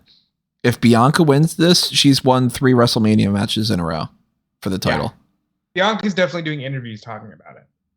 Oh, she is? Okay, so that's at least on their radar of like, hey, look, I beat Sasha for the belt. I beat Becky for the belt. I can retain the title this time. And then you run up against Charlotte Flair again. Yeah, then, you hit the Charlotte Flair element of it. But I feel so comfortable with the Rhea Ripley win. And at this point, I feel so comfortable saying Belair retains as well. I agree. That a trifecta for you too, Cal? No. Think Asuka win? Asuka should win. Well, okay. Fair, but who do you think will win? Asuka. Good. And I think Asuka will turn heel. Or in what their minds will be turning heel, which will probably get the biggest pop of the night. In front of that crowd, it's going to get a huge pop. Yeah, when she missed Bianca in the face, rolls her up and gets the victory. Or something to that effect. She's going to cheat to win. I think that this needs to be... I understand there's the story about Bianca winning like the 3rd straight WrestleMania, winning the title. They can tell a story about that, about how she's unbeatable at WrestleMania, just to have the inevitable Charlotte Flair beat her at next year's WrestleMania. That's obviously the way that it could potentially go. You've got like this potential to kind of salvage Asuka to a degree. Not that Asuka is like by any way like way down the pecking order, like she's a former multiple-time women's champion, but she's been screwed out of so many WrestleMania matches over the years in terms of like she should have beaten Charlotte, and when she lost her streak, she loses to Rhea Ripley again. That might have been the right decision, but it was a bit of a flat end to a really long title reign that she'd had. I think that she needs to have she deserves a stellar WrestleMania moment, and this would be the way to do it. It is kind of striking me as AJ versus Nakamura vibes, which is Asuka should win and the crowd are kind of behind her winning, and she ends up losing, and then she turns heel, Mm-hmm. and then you lead into the feud a bit. But I think that she could be to Bianca what Becky was to Bianca a year plus ago, where it's a feud that actually helps her develop a story off the back of what has inevitably at this point been just a match out of nowhere. Yes, it's been, obviously, she won the Elimination Chamber, it's been built up, but there's not been a real build. It's just all about, this is the match, in the same way that Becky coming back and having Bianca was just a match at the time, and it spiraled into a 6 to 8 month long feud. I don't think it will go anywhere near that long, but I think Asuka being the kind of heel that Bianca has to chase up until SummerSlam, where she wins the title back, if more than anything else, just to freshen up the top of the women's division a little bit and give Bianca a good motivation to chase the title instead of slowly developing into the female John Cena. In terms of, as I say, there hasn't been that sort of vociferous anti-Bianca crowd yet. I think there's a chance it does build up, especially if she beats people that the crowd really get behind, like Asuka. So I think that why not just have that opportunity, turn Asuka definitively heel, have Bianca go on the chase up until SummerSlam. She doesn't lose anything. It's not like her holding the championship for 2 years really means anything if she's not really doing anything with the title in the meantime. A lot of people, it's why I always lean myself towards the whole New Japan approach of doing it, where you should measure the quality of a title reign through defenses rather than length. Because, yeah, she's held the title for a year, but what's the most memorable thing that she's done in that time, which was she had the rematch with Becky at SummerSlam, which was a great match, and then she spent half the year feuding with Judgment Day, and not Judgment Day, Damage Control, the one that is the bad faction. Yeah, the bad faction. And just beating them like a drum week in, week out. So I think that this is the opportunity to freshen things up with both Bianca and Asuka, and I hope they take it. That's the reason why I think that hopefully that's why I'm just going to back the belief that they do that. But yeah, I say it's a very much a flip a coin action for this one. And I do think that you are probably more rational in believing that. And maybe I'm just letting my desire for Asuka to become champion again cloud my thoughts a bit, but just feels like it would be just a huge waste of the gimmick change and the momentum she had coming out of it to just have her be another victim to Bianca. I mean, stranger things have happened. Like, it's not a guarantee for that, but I do feel like the momentum that they've given to Asuka feels more like low effort stakes to build a challenger rather than to set up a new champion. You know what I mean? Right, and I think that there's a lot of possibility with what Callum presents. I just don't think that they have that faith. Like, we should be talking about how, hey, remember in 2018 when Nakamura won? Hell, we should be talking about, hey, remember in 2018 when Asuka won? But we're not, because I don't think that they have that faith. I think they just wanted a good match for Bianca. Yeah, so I mean, women's division not exactly having the best WrestleMania this year, but at least there's a lot of potential for some of the matches to be able to be pretty good. I mean, Belair, Asuka, Flair, Ripley, they should have good matches, if not great matches. Yeah, we talked about the... Go ahead. I want to talk about what is having a great WrestleMania season for the first time in quite some time. That's the Intercontinental Championship. That match is going to kick ass. Yeah, that is one of my absolute top matches that I'm excited to see. Gunther defending the Intercontinental title in a triple threat match against Sheamus and Drew McIntyre. Basic, too long, didn't watch. Storyline of this is Gunther and Sheamus had one hell of a match at Clash at the Castle. Sheamus came up short. If Sheamus wins that Intercontinental title at any point, he crosses off the last thing he needs for the Grand Slam Championship. So he really, really wants specifically the Intercontinental title. Drew McIntyre has not had a match against Gunther, but he has been frenemies and then back into full-blown like warrior brother mode with Sheamus recently. And Drew McIntyre has essentially gotten his chance to win this match, which pisses off Sheamus because he thinks, hey, you should be backing me. Gunther doesn't want to fight two people because, as he said, realistically, I don't have to lose to lose. And I think that that's the key to this whole thing. I definitely think, based off of the way that they booked Gunther at Royal Rumble, he's dropping the belt here because either Sheamus pins Drew or Drew pins Sheamus. And whether it goes to Sheamus directly or it goes to Drew and then Sheamus beats Drew, I do think that the end goal here is Sheamus winning that Intercontinental title. So I'm leaning more towards Sheamus pins Drew McIntyre and they just sort of keep it simple. But it really does stand out to me that there is a really good chance Drew pins Sheamus. I don't think Gunther retains. I'm not sure, and I like it that way. Gunther is the longest reigning Intercontinental Champion since the Honky Tonk Man. That seems like a sentence that I shouldn't be saying in the year 2023. But it's wild what they've been able to do with this belt, and I think it's the best thing Triple H has done since taking over creative. Sheamus needs this belt. Has been talking about, if I win the Royal Rumble, I want to challenge for the IC title at Mania. McIntyre wants to get back to his roots and really have a proper run with the IC title. And they're just going to fucking kick ass. And I'm so excited. I would cut so many entrances and so much match time to give this like 35 minutes. Like, really, these guys are so great. The Austin Theory and John Cena opener thing we already talked about is confusing. To me, this is one of the 3 matches that I was like, this should be an opener.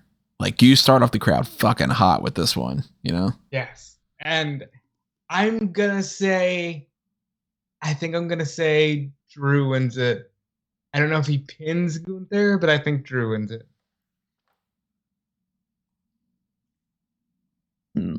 It is a very, very exciting match. I think that alongside the Rollins and Logan Paul match, this is the one that could really just steal the entire show just from in-ring quality.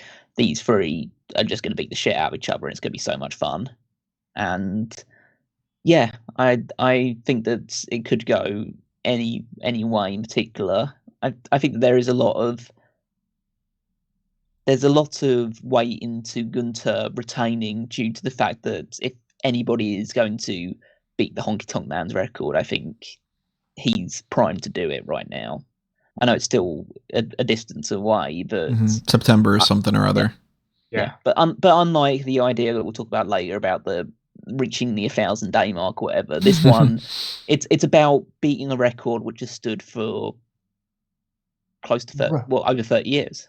Right. It's like that is something that is actually remarkable and something that they can really hang their hat on to. And it's to surpass a joke record. Yes. Absolutely. Not necessarily a joke record, but the Honky Tonk Man is not the guy you think of when you think of the IC title. The thing that makes me question whether Gunther does retain is, well, both the fact that the 2 people that he's facing are very worthy champions themselves, but it's also the fact that I think Gunther is a guy that they could definitely put into a program with Cody, the World Championship moving forward, and probably could be the guy that beats Cody for the World Championship if they decide to book it that way. So whether he's now done what he can do with the Intercontinental Championship and it's now time to take steps to pushing him up to the next level, then and feuding with like some top guys like, like a Rollins or like an Edge or someone of that ilk in the future, like some really, really top like established names that he can beat, and then on his path to feuding with Cody, whether he wins or not, is probably the right direction for him. With that in mind, I think Sheamus is the sentimental favourite, due to the fact that he's had an excellent couple of years in ring, to a point, and people tend to forget the fact that there was so much speculation years ago that he was never going to wrestle again due to the injuries that he'd suffered, and the fact that he's come back and he's better than ever before. And the whole story about him never being Intercontinental Champion, the wars he had with Gunther to get that title, the fact that if he does win the championship, there's a good chance that he just like shares a bit of a hug or a moment with Drew McIntyre, because Drew will probably, because they're both like great friends in real life, so I'm sure they would both revel in that moment. I think realistically, if you have Drew McIntyre win by pinning Sheamus, if you're trying to protect Gunther, the likelihood is that just turns Sheamus heel. Mm-hmm. And I don't think that you should do that with Sheamus. I think, if anything, Drew McIntyre is the one that should go heel. I think Drew's stale as a babyface and doesn't really have a lot of direction going, whereas Sheamus, because he's been around for so long, it's not a case that he can't be heel again, because he obviously does a very good job with it. But I think that he's developed an air of just real, as I say, sentimentality, and he's been there so long and he's done so much that I think people are just really rooting for him now. And it's harder with every step you take with him and how long he's been there. It becomes harder and harder to turn him heel or permanently heel. So I think you should just, if you're trying to do the thing that's going to get the crowd to pop the best, you have Sheamus win the title for the first time here and celebrate with Drew. And maybe they sing a song. And then you have a best of 7 series for the IC title. See, right? Look, I could see so many different ways to come about the same kind of angle here. Because, yeah, I could definitely see Gunther just retaining and holding it until September and beating the record and doing all that. I do think that Gunther versus Cody is something that they are hoping to do in the future. I could see Drew, like, here's a potential scenario I could see playing out. They both have kick finishers. Gunther takes a brogue kick or Claymore, like one and then the other, and gets knocked out of the ring. Probably more likely he gets a brogue kick and then a Claymore. The Claymore knocks him out of the ring. And then when Drew McIntyre is like getting up from the Claymore, Sheamus hits him with a brogue kick and pins Drew. I could definitely see that happening. But I could also see a scenario where it's like, all right, Drew kicks Gunther with the Claymore, Sheamus does the brogue kick, and then Drew hits Sheamus with the Claymore, pins Sheamus. Sheamus turns heel coming out of this. Hey, motherfucker, why did you pin me? And whatever. And then we get some kind of a follow-up. Sheamus versus McIntyre in like a whatever kind of a Donnybrook brawl, whatever, blah, blah, bar fight, etc. match at Backlash where Sheamus wins the title and does it that way. But there's something to be said about just winning a belt at WrestleMania. And if you want to do the thing that is the simplest option, where you don't need to have a title change just to be a transitional champion and do all this, and you want to give him the big crowning moment, my preference is that Sheamus pins Drew. Gunther stays out of the pinfall. He looks strong. He drops the belt without dropping the championship. And Sheamus can actually just be like, yeah, like I won the belt. I won it at Mania. I'm a Grand Slam champion now. I'm hoping that that's what they go with, but I'm really only about like 60-40 on that, because that other 40%'s like Drew could very easily win this, even if it's just a transitional thing. But there's almost no part of me that thinks Gunther's retaining. I think the triple threat's mostly there, so he loses without losing. I'm not entirely sold that Gunther can't lose either. And here's another thing that we've mentioned a couple times with other matches. But we're all under the assumption, well, Callum, I assume you are as well, that once Cody wins, that we're eventually going to get to a 2-title scenario again. We get to a 2-title scenario. Sheamus, Drew McIntyre, and Gunther are now also easy main eventers at any point in time. Mm-hmm. And I could very easily see, because we had the rumors that it could have been Drew versus Seth at Mania for a split title. I could see Drew moving on, fighting Seth to determine who's the new Universal Champion. That could be something too. I could see it. Whether that's a heel McIntyre, I mean, that'd be interesting too. Like you brought up the idea that McIntyre is a little stale. I could see him turning heel. This is just definitely one of those things where it's like, man, this match is going to fucking rule.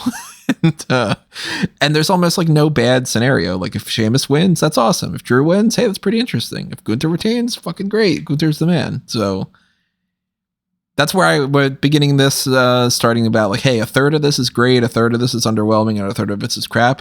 This is part of the great side of it for sure. I think that there's like a no lose scenario. I agree. But I'm gonna stick with my sentimental pick. I'm gonna go Sheamus. I'm gonna say Drew. I will say that Sheamus wins, but really, we all win. Yeah, We all that's true. Let's move on this one. This one's a quick one.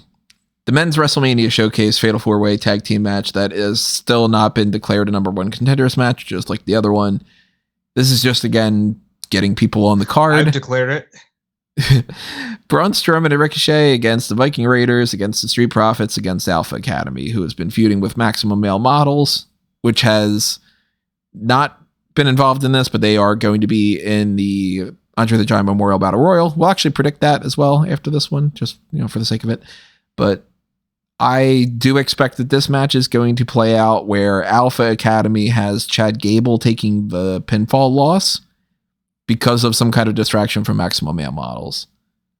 Whether it goes to any of the other three teams, I kind of feel like it's a coin flip a little bit, because I could imagine all of them winning. I am leaning a little bit more towards the Street Profits just to give them a win for the sake of it. But I would think on paper, the Viking Raiders against, spoiler alert, Kevin Owens and Sami Zayn would be the easiest thing to just be like, okay, like we'll do that. That'll be their first feud, and then we move on after that. I can very easily see Braun Strowman and Ricochet winning. So I don't know. I mean, this is a match that is kind of filler, and it should be fine, if not good, but it doesn't mean anything yet. So I'll go Street Profits. Until otherwise stated, this is my designated bathroom break. I'll just to jump off the back of what Tony said. I think Viking Raiders versus Owens and Zayn is a great idea. I think the winner of this match, in my little fantasy world, will get a shot on the Monday Raw. But I also think, fuck it, let Owens and Zayn tear it down with the Street Profits. Street Profits win. Yeah, this match is, I would say, with my designated bathroom break, that'll be one of the 70 video packages they do in between matches. That's true. That's true too, yeah. I rescind my prior statement. But I think that, yeah, this match will be fine. Like, there's some good things. Like, it feels weird that the biggest story going into this is whether Otis is going to join Maximum Male Models or not.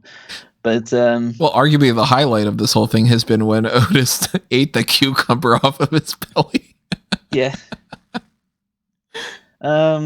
So I think, like, it for me, it's tossed up between the Street Profits and the Viking Raiders. The Viking Raiders, if you want to go into a straight off feud with Owens and Zayn over the tag titles, the Street Profits, if you just want a babyface team to win. It depends really, because even though I think the Viking Raiders are a good choice to feud with Owens and Zayn, maybe that's something they just want to save a little bit and just have them beat the Street Profits, because Street Profits are kind of the designated we lose to the champions and they move on kind of team, and they just stick around. And it'll be fine. So yeah, why not just go with the Street Profits winning? But yeah, I think that's just, you just see a big frog splash, and that's kind of what you're there to see. So yeah, I think that's the way they'll go. Also, it's worth talking about the idea of splitting these belts too. They purposely had not combined these championships, and up until recently, I mean, they did a whole thing for months on end where it was the unified WWE Tag Team Championship. And then a couple weeks ago, they decided to be like, well, you know what? They're going to defend the Raw Tag Team titles, and then they're going to defend the SmackDown Tag Team titles. And that was kind of just out of the blue. And here we are again, where the Undisputed Tag Team Championship is on the line. The Usos are defending against Kevin Owens and Sami Zayn as the double champion unit. So there could be something going on where maybe they end up splitting the belts again, and then we end up getting the winners of this. They haven't said it ahead of time, so I don't think it's happening here. I don't think that they're going to, like, on WrestleMania go, by the way, we're splitting the belts, and this is for the titles. But I could imagine maybe the Street Profits winning this, and then it being like, okay, well, you are the number one contenders to win the belt, Backlash or something. I don't know. But I do think that there's a really strong chance that they keep the belts unified. I think Cody and the world title thing is going to be split. I think that they kind of like the idea of the tag champions being floating. What about you guys? I think that it'll be very interesting to see what they do of design, because Cody's been talking about wanting potentially bring back the Winged Eagle, or maybe they have something else in mind. It's been known for a while that they have tag belts made. Whether or not they have one of each, or they have split titles ready, because they could just, listen, we all think there's going to be a draft. They could just wake up and be like, hey, we don't have the depth for this. Let's just not. Brand split could be over, yeah, for all we know. But then they got to kind of, hey, how do we do the Raw and SmackDown Women's Championships? And I mean, even that could be a thing. Like maybe they do Rhea Ripley versus Bianca Belair and unify the titles. I don't know. I mean, last year we had Roman Reigns beat Brock Lesnar for the belt. Yeah, we all, at least I thought that once that happened and they called it the Undisputed Belt, that we would get one belt by this point. And I think they just like the visual. That's another thing too. I think all of this is tied to the visual of the Bloodline just holding up 6 title belts. Yeah, and I think that, spoiler alert, the Usos are defending the titles against Kevin Owens and Sami Zayn. This match is going to be fucking great. This is probably going to be equal, maybe even a little bit bigger sometimes, depending on what it is, of a reaction than even the Cody Rhodes and Roman Reigns thing. I'm looking forward to this so much. And Kevin Owens and Sami Zayn have to win those belts. But I don't think that they're going to be holding up 2 sets of titles going forward, especially not those belts. Those belts are fucking ugly. They should have gone on. How have that been? Those belts with Sentinel heads have been the longest titles that they've had for the tag team division, and they're the ugliest championships. Hate them. But I do think that they're ultimately going to go Fatal 4-Way sets up a number 1 contender thing against Kevin Owens and Sami Zayn. Yeah, I just feel like Owens and Zayn, first of all, they're going to win. I love the little wrinkle from Raw about how much LA means to them. Like really bringing in that PWG, for those that know kind of thing, kind of history, where it's like, listen, Montreal is great and it's where we got our start and it's our home. But us doing this in LA where we got our break is pretty cool too. Like they keep finding ways to go, listen, we know you're salty about the Montreal thing, but look at how cool this is. And it doesn't feel forced. It feels like it's genuinely like a nice storybook ending. My dream scenario, and we'll get back to Cody in a minute, is that Triple H is handing Owens, Zayn, and Cody brand new belts on Monday. But until then, this match is going to absolutely kick all kinds of ass. I think they deserve the main event. I think the Usos deserve the main event of Agreed. WrestleMania.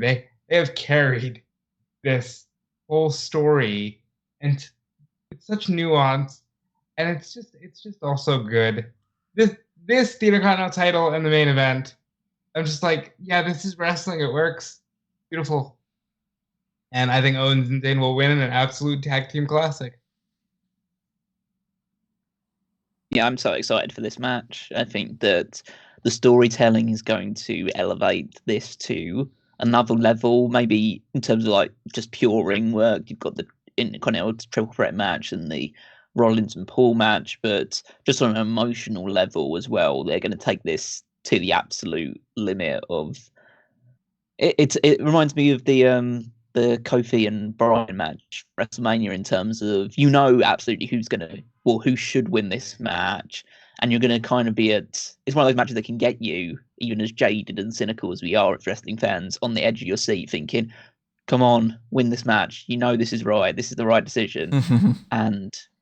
And yeah, so I think that they will make the right decision, but there's always that little element of doubt that will make it exciting to watch with every near fall that's hit on Owens and Zayn. God, I got so nervous during that Daniel Bryan and Kofi Kingston match a couple times where it's just like, don't you dare, like, fuck you, come on, Yeah. And I'm seeing people argue for it a lot of people are putting the stuff out there of like, hey, well, the Usos can win and then they can lose the next. And I'm like, no, don't overcomplicate it. Yeah, I think these people are just like deliberately contrarian, or they just there's some people that just don't. Like, there's some people that just don't seem to accept that like sometimes the simplest and the easiest decision is the right, and most logical decision is the right one, and they always have to think, well, it can't be that simple, but realistically, good storytelling should be that simple. Yeah, I mean, look at like action movies. The good guy tends to beat the villain at the end, and you know, I mean, it. Just because it's predictable doesn't mean it's bad either. And let's talk about that real quick.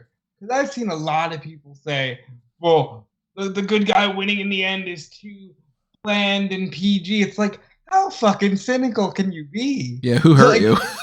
The good guys need to win here. Tell us why your parents don't pay enough attention to yours. The Usos have had a fantastic run. Yeah, just always bring up the Empire Strikes Back and just think that every single story needs to be like this. No, the reason why that story is so good is because basically every other story isn't just like this one. And yet occasionally you do have to have the bad guy just be the person that stands tall at the end. But this is not one of those occasions. This is Return of the Jedi. This is where Luke wins in the end, and Vader's okay, and then the sequels don't happen because Last Jedi sucks. Yeah. Which, by the way, if you guys are interested in more of that kind of side of things, part of the Blueprint Project is about how there are 6 Star Wars movies and none of the other ones count. And that's my retelling of that. I will get into some Star Wars stuff probably at some point this year. I'll just explain some of it. I love you for sure. But the Blueprint Project is over there on fanboysanonymous.com. And if you want to show your support for all that, you should be paying attention to what's happening there, especially with the Batman A Nighttime Story, 100 records from the Wayne Foundation archives. Chapter 2 was the most recent upload. And let me tell you, man, the amount of work that I've been putting into setting up some stuff from chapter 3, 4, and 5, and everything else for the other 90 plus things. I might actually do another video in the meantime that I hadn't planned on doing of just breaking down the full timeline of the Cosa Nostra, because I have written every single person that has been on the Falcone, Maroni, Gazzo, Inzanarelli, all these different families and all, from Gotham, from Brave and the Bold, from all these shows and stuff. Check out the Batman A Nighttime Story over there on fanboysanonymous.com. Check out the Blueprint Project stuff and pay attention to all the things that are happening over there on Fanboys Anonymous, because if you want to hear me rant about Star Wars and stuff, that's the place you're going to find it. Not necessarily 100% on WrestleMania, because we're going back to Kevin Owens and Sami Zayn and how much this is going to kick some ass. Absolutely. I think it's not a high bar to clear, but I think this is easily stands a chance of being the best tag team match in WrestleMania history. Yeah, it's hard to think. It doesn't involve ladders. Yeah. You know? Yeah. And it could also be match of this weekend. It could be obviously match of the night. It could be match of the year candidate. This could be one of the few things that have happened where 5-10 years from now, we're going back and looking at, you know, this era and being like, yeah, this is one of those like defining great things that had happened, because this feud's been fantastic. And Kevin Owens and Sami Zayn finally winning the tag team titles, that's great. The Usos with their legendary title reign at this point, awesome. If it's the main event, even better. Fuck yeah, man. It's good to be just positive about something. And obviously the excitement about what this will lead into in the future with Jay and Jimmy and the disintegration of the bloodline. Mm-hmm. The story is continuing. This isn't the end it's not the end for the Usos at the very least. It might be the end goal for Owens and Zayn for the time being, but it's not the end for the Usos. Yeah, that could be like, hey, on Monday Night Raw, they tell Roman to bounce. It could be that they split up and there's some other thing. There's a lot of different ways this could go, but I think that the way you have to do it, at least, is you got to have Kevin and Sami win. You got to give people the win. And I do expect we're going to get new tag team titles, and I expect we're going to get unified titles. I think that they just like the simplicity of it. I think unified tag team champions, they just dropped the unified undisputed thing. Whether it's Monday Night Raw, whether it's by Backlash, I don't know. Kevin Owens and Sami Zayn holding up a new set of singular belts as the WWE Tag Team Champions is where this is ending.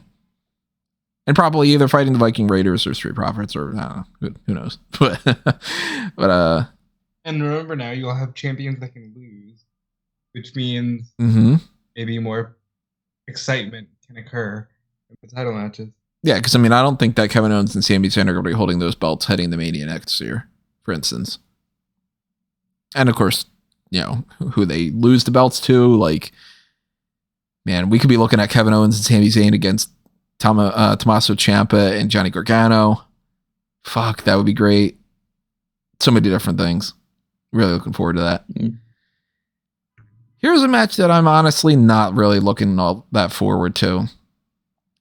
And I know that some people are going to jump down my throat and go, oh, what the hell, man? Why are you not? This is great. On paper, this sounds like this could be great. But the Hell in a Cell match between Edge and the Demon Finn Balor is not what I think people are going to expect. I've said it before, I'll say it again. Demon King Balor is Finn Balor with a different hat on. I mean, metaphorically, obviously, he's not wearing a hat. But got a new hat. He doesn't really wrestle a different style all that much. And the only thing I can imagine, or the only thing I can remember, I should say, that he did in any matches that stands out to me as being like a different thing was awful, which was when the lights flickered and he fell down the ring post and lost the match. So Demon King Balor to me is an entrance. And that's it. Then he's just Finn Balor. And Finn Balor is somebody who, you put him with the right person, he could have a fantastic match. You put him with somebody who he doesn't necessarily have the best 100% ring chemistry with, and I think he's overrated sometimes. Edge is one of my absolute favorites of all time. Brood Edge with the entrance that he's going to do here or whatever. We've seen it a couple times now that where it's lost a little bit of its pizzazz. It's still going to be fun, you know, I mean, whatever. But Hell in a Cell in general, they're not the Hell in a Cells that they used to be. And they are really coasting on a few matches from the early days where everybody goes, oh my God, Hell in a Cell. Yeah, Mick Foley and, you know, Shawn Michaels and Undertaker and all this. And look, Hell in a Cell is not going to give you chair shots to the head and people getting tossed off the cage and doing all this crazy stuff that they used to be because they're safer now. You're going to get Edge wrestling the way that Edge has been wrestling the past year or so against regular Finn Balor in a different outfit that happens to be surrounded by a cage. That's what you're going to get. It still could be good. At least it should be decent. But this is not at all the, oh my God, I'm bursting to the seams, so excited. Match of the year candidate, insane. I'm so looking forward to it type of thing that I feel like you should feel. But it's also, to be honest, because we spent an entire year with this Judgment Day storyline. And I felt like there's been 6 or 7 different times where I'm like, yeah, that should be the end of it. So if it's just Edge beats Demon King Balor here, or Balor beats Edge and then they move on, meh. Okay, it ends in a spear. The end. Whatever. Needless to say, I'm pretty down on it. How are you guys feeling? So, faith I have comes from the fact that the last Hell in a Cell match Edge was in, Rollins and at Crown Jewel, was one of the best Hell in a Cell matches I've seen in years. Fair's fair. That was good. And maybe it's the mindset that Edge will bring into the cell, rather than people just being excited to be in the cell because they watched the cell growing up. So maybe we get something fun there. Brood entrance, I'm a little surprised at how often he's gone back to that well, because that wasn't like a major part of his career, but he's called back to that more than almost anything else. Demon Balor's great for WrestleMania. You know, heel demon inside Hell in a Cell. I don't know if it's ever going to make more sense. So that's a nice added wrinkle.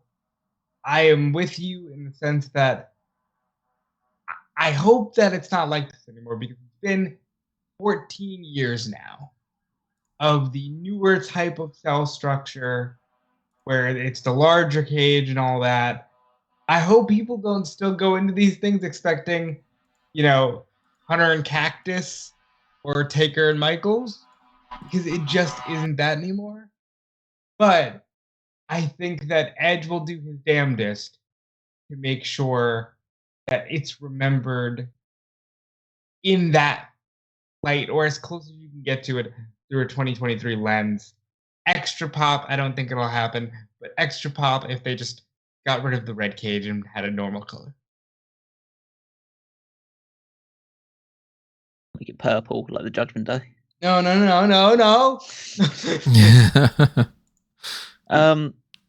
It's hard, like, conflicting thoughts on this one, because the build has been way too long, and I'm not particularly invested in seeing either of these two either going into or coming out of WrestleMania. Like, the Edge run has been a big disappointment, and I'm kind of just done with him in general at this point. Someone that I would probably also like to see go to AEW and just form a tag team with Christian and have fun there. But and Finn, like, Finn is in many people's eyes like the de facto leader of the Judgment Day, but he has probably the least interesting story going into WrestleMania, considering the fact that Rhea's fighting for the women's title, and we'll talk about the other member of Judgment Day that's being represented here. So, but the saving grace is the fact the match might be very violent and fun. So you just got to hope for that to be the case. So I don't think many people are going into this one thinking that this is going to be the show stealer, but who knows? And I don't think it's completely out of the realm of possibility. If it did, I'd be very surprised. But it's like, it's got a gimmick attached to it that none of the other matches have. So maybe they can use that to their advantage. But as I say, not very excited about the match, and not really that fussed about the outcome. I'll say Edge wins, but hopefully the match is good. What was your ultimate pick, Rob? Edge. All right, so I'm going to go with Edge as well. It just seems like that's the way to end the feud. If Finn wins again, then it's going to be Edge popping up in another 3 months going, I'm going to end this for real this time. And it's going to be like, God damn it, fucking move on. You know what I mean? So have Edge win, put Old Yeller down when it comes to this feud, and actually move Edge on to somebody else so he can have a couple more matches before he retires. We do still have some other matches to talk about here. One of them being the one that, the other member of the Judgment Day, Dominik Mysterio, is going to go up against Rey Mysterio, Hall of Famer, by the time that this will happen. You guys think that we're going to get any angle during the Hall of Fame? Like Dominik interrupting and tagging or something? They should, but they won't.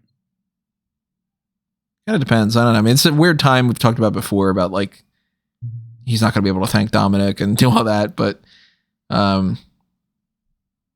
Dominik is in that match and he's been asking for it over and over, and then Ray's like, fine, I'll give it to you. And then he's like, hey, what kind of a man hits his own kid?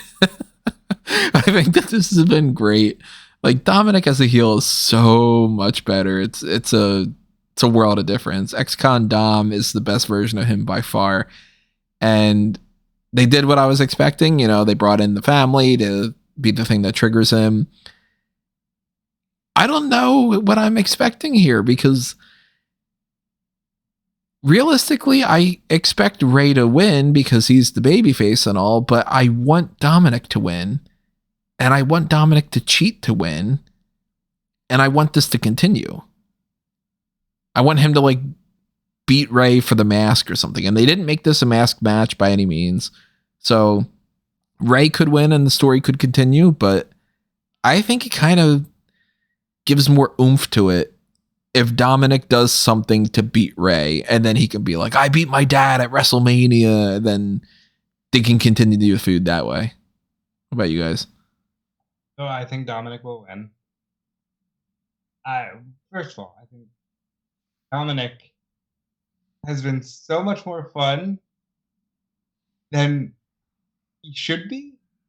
And it's just been a riot watching him perform and do this whole I went to prison thing and begging my dad to hit me and then go, how dare my dad hit me? What kind of father hits his son? It's hilarious. It's hysterical. They finally got to the I wish Eddie was my dad. They got to it too late for my taste.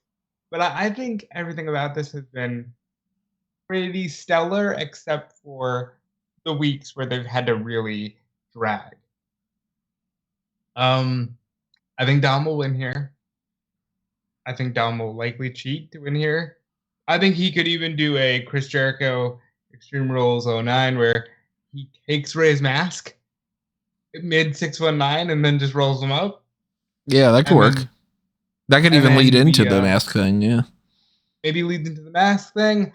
I think, and I'm purely going off of the fact that Charlotte Flair has not stopped talking in recent interviews about how much she loves Bad Bunny. I think we could see Ray, Charlotte, and Bunny against Judgment Day at Backlash. That could definitely be a thing.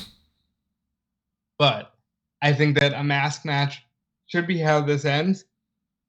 Maybe at SummerSlam, where, Dom's custody was up in a ladder match at one point. Maybe we do something playing off of that. But I think this will be a good first step. It should be a fun match.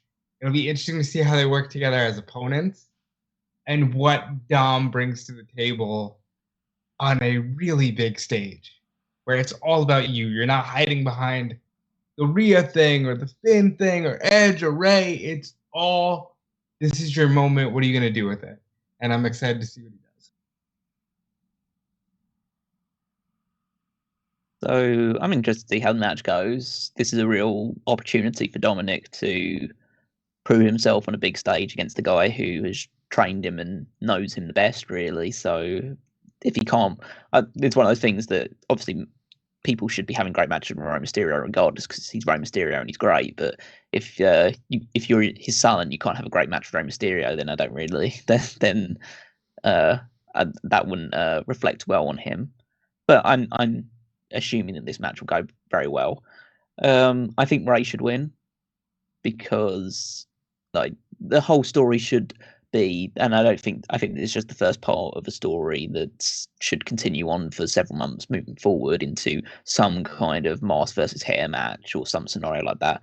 But the whole thing is that Dominik's been asking for it and Ray's been reluctant to give him the match, but now he's going to actually have the match with him and he's going to outclass him because Ray, you tell the whole story of he's taught Dominik everything Dominik knows, but he's not taught him everything that Rey Mysterio knows, and Ray is still the master, and Ray gets the victory, gets to celebrate being in the Hall of Fame, and gets that big pop from the California audience, and Dominik whines and complains, going to the back, and comes out every week afterwards and says and just keeps demanding matches. He goes to greater and greater lengths to get more matches out of Ray to eventually, either win the feud or at least get some victories along the way. But I think at least at this WrestleMania, the story is that you should illustrate the mystery that Ray at the moment is the stronger of the two and still has the better over his son. And over the course of the ongoing story, you have Dominik pick up wins and start to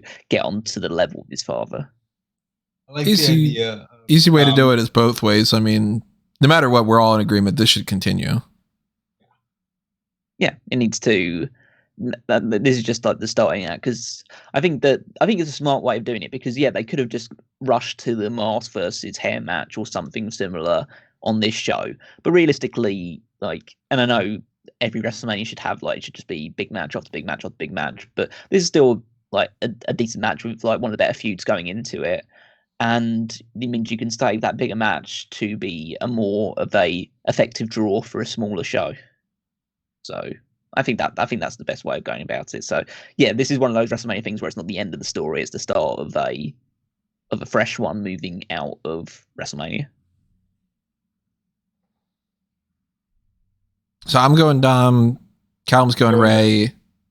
Rob, you're doing Dom? I'm going Dom, yeah. Let's talk about a match that's not on the card for WrestleMania, but it's WrestleMania adjacent. Let's talk about the Andre the Giant Memorial Battle Royal. We are getting it on SmackDown. Yeah, technically speaking, we're getting other matches on SmackDown, but who cares? I mean, at the end of the day, it's like, hey, the matches that are set for that, like, Cody Rhodes is going to have a confrontation and Drew McIntyre and Sheamus are going to beat Imperium, whatever.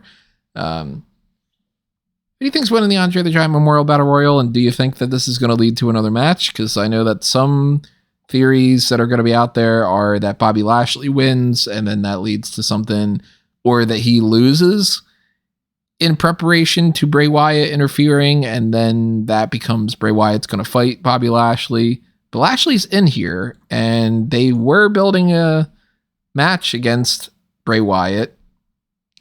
I kind of look at it as like, look, if it's not going to be about the Bobby Lashley thing, and even if it is, I mean, if he's like the runner-up and Bray Wyatt pops up and then somebody eliminates him, my pick would have been Solo Sikoa, but he's not advertised for it. So I'm leaning towards Karrion Kross.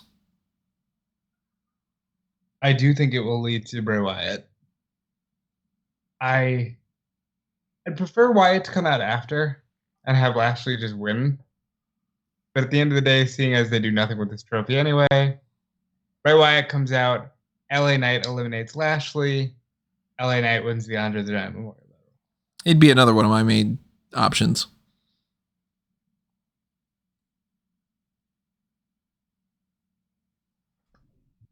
I think I was quite strong in my resolve like last week where I said that Bray was going to turn up, and now that's kind of dead in the wall.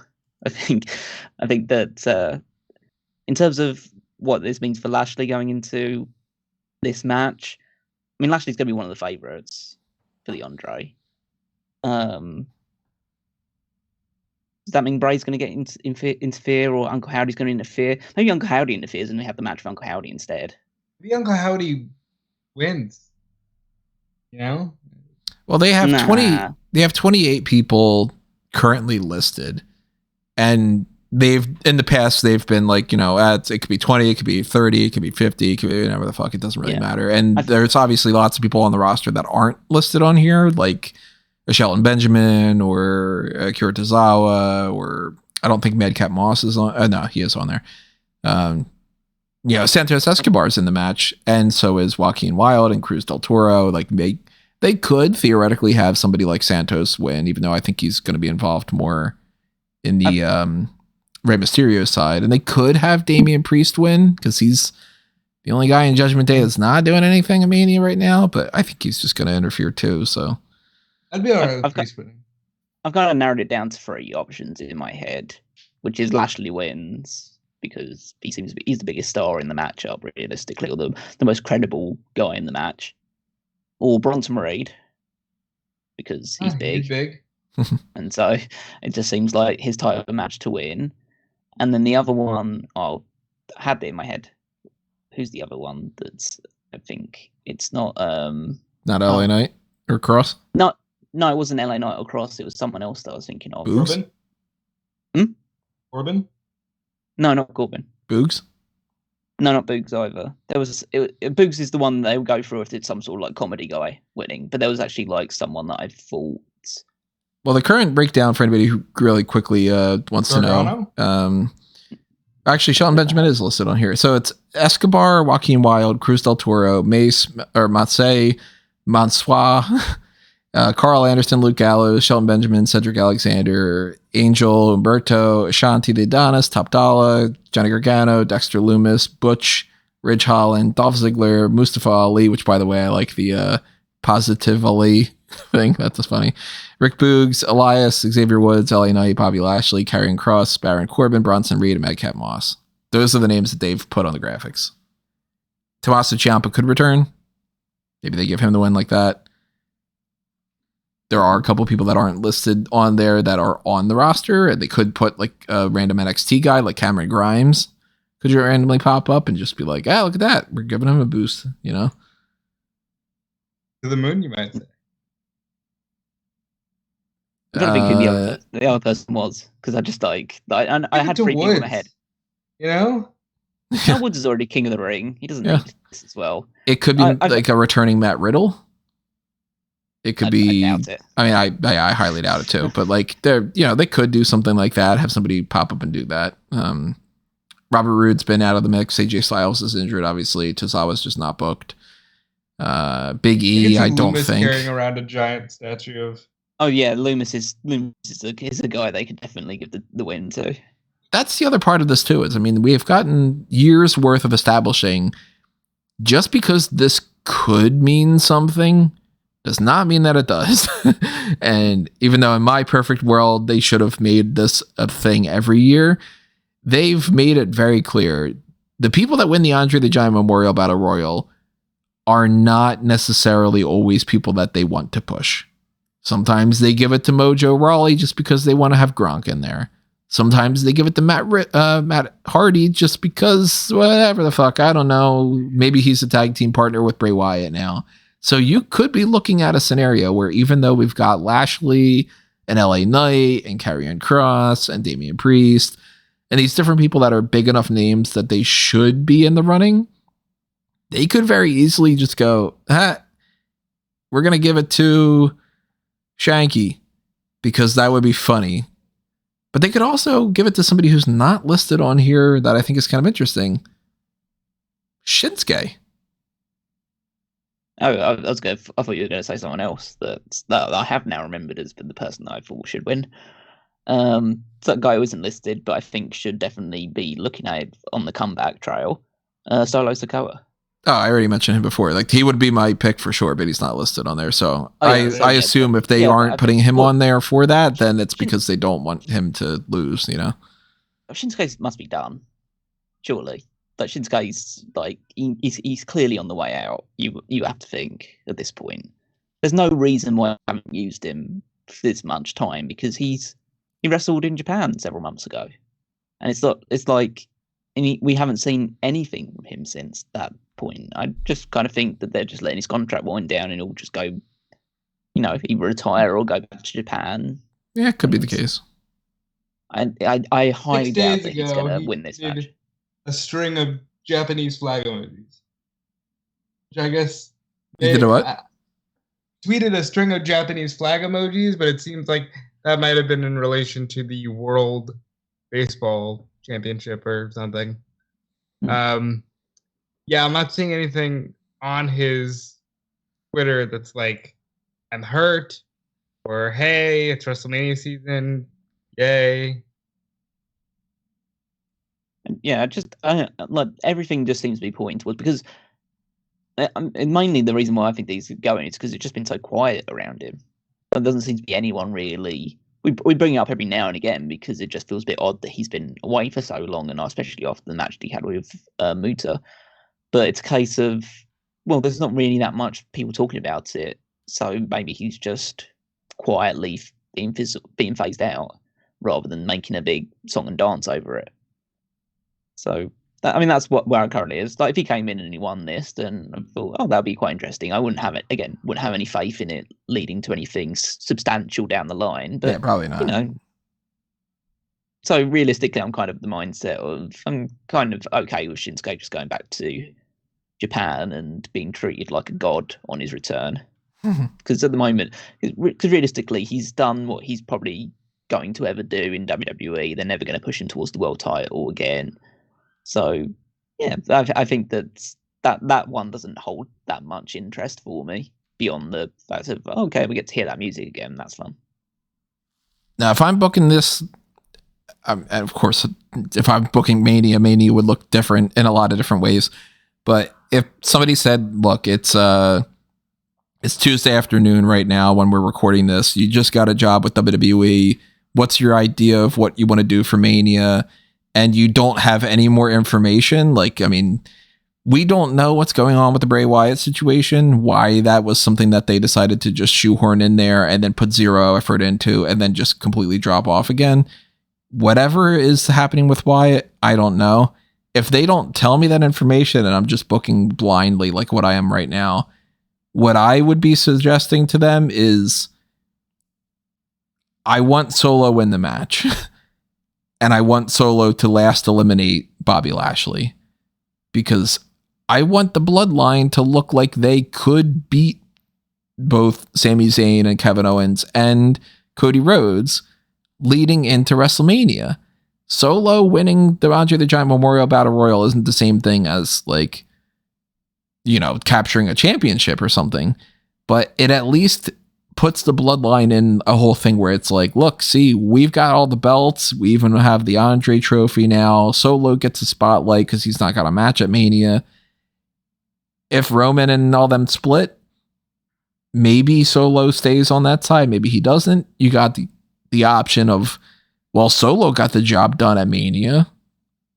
He kind of seems a little bit better off. You know what I mean? Like, he would be my number one pick. If you're not going to do it and you don't want him in the match because you specifically don't want him to lose, which he did just lose to Cody Rhodes, but that's another thing, then I think it kind of revolves around that Bobby Lashley, LA Knight, Karrion Kross thing. Kross, I don't know. I mean, they really haven't been doing anything with him, but he seems like a good backup option to me. And I think, gun to my head, to use the phrase again, despite how I want LA Knight to do like some kind of promo and then have Austin stun him at Mania, and I want Bobby Lashley to be in a much better position than to do anything with this Bray Wyatt thing and all, I am sort of leaning towards, hey, maybe it's just Bobby Lashley and Karrion Kross in the last two, and Bray Wyatt pops up with some video bullshit, and Karrion Kross eliminates him and wins. That's going to be my ultimate pick, Karrion Kross. Maybe I'm wrong. I don't know. I'm going LA Knight. I'm going to go with probably Lashley wins. All solid enough picks. And then when it ends up being top dollar, then... When it ends up being Marseille, so they can pose with the trophy. Marseille must pose, you know?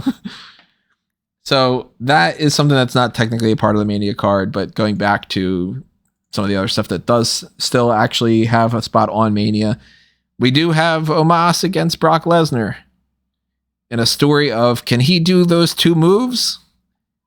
And can Omos actually do what he's supposed to be doing, because he can't push Brock over the top, and that's kind of fumbling around and all. I hate to admit it, but god damn it, I'm interested to see if he can do those two fucking moves. Yeah, it's like, it's dumb. I hate it. The booking's not at all what I would have done.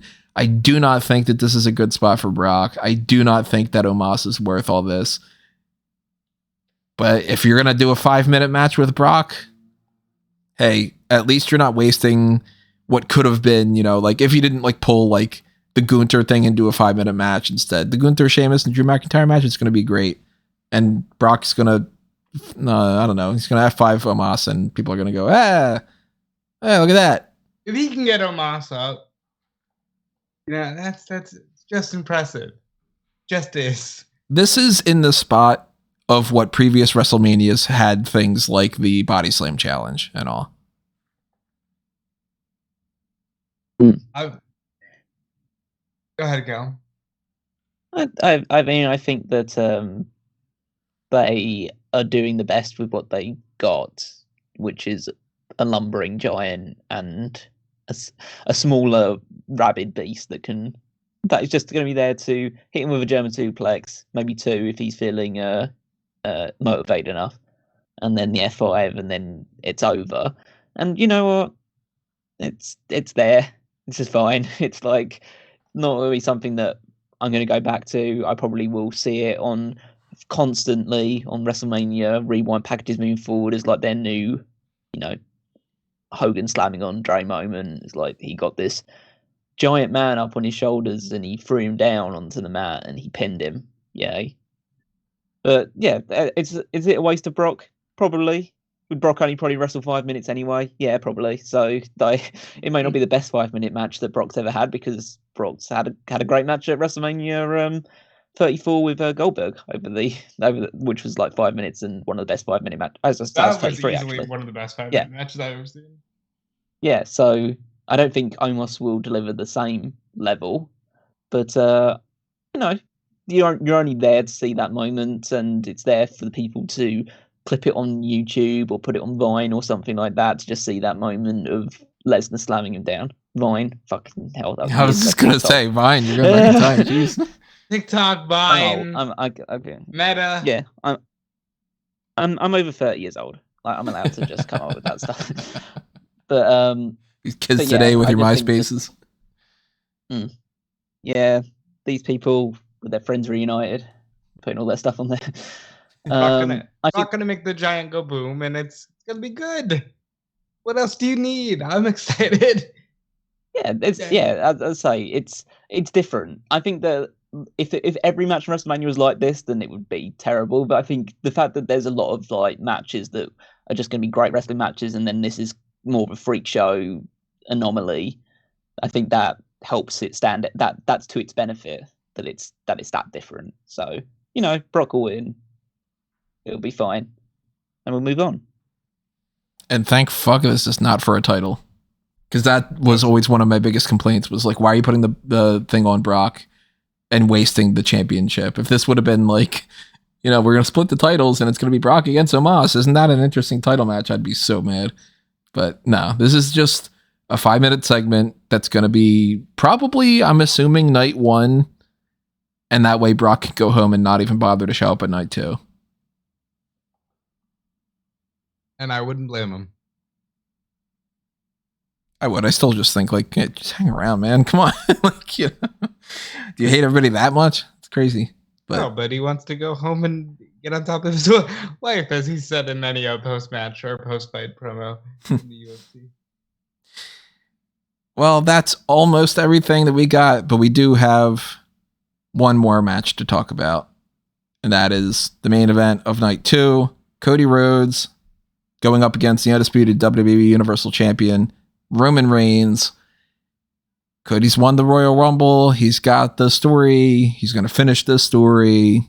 Everything that's going along those lines. I'm definitely excited for this. I'm more excited for this than I've been for any main event that we've gotten since Daniel Bryan at WrestleMania 30.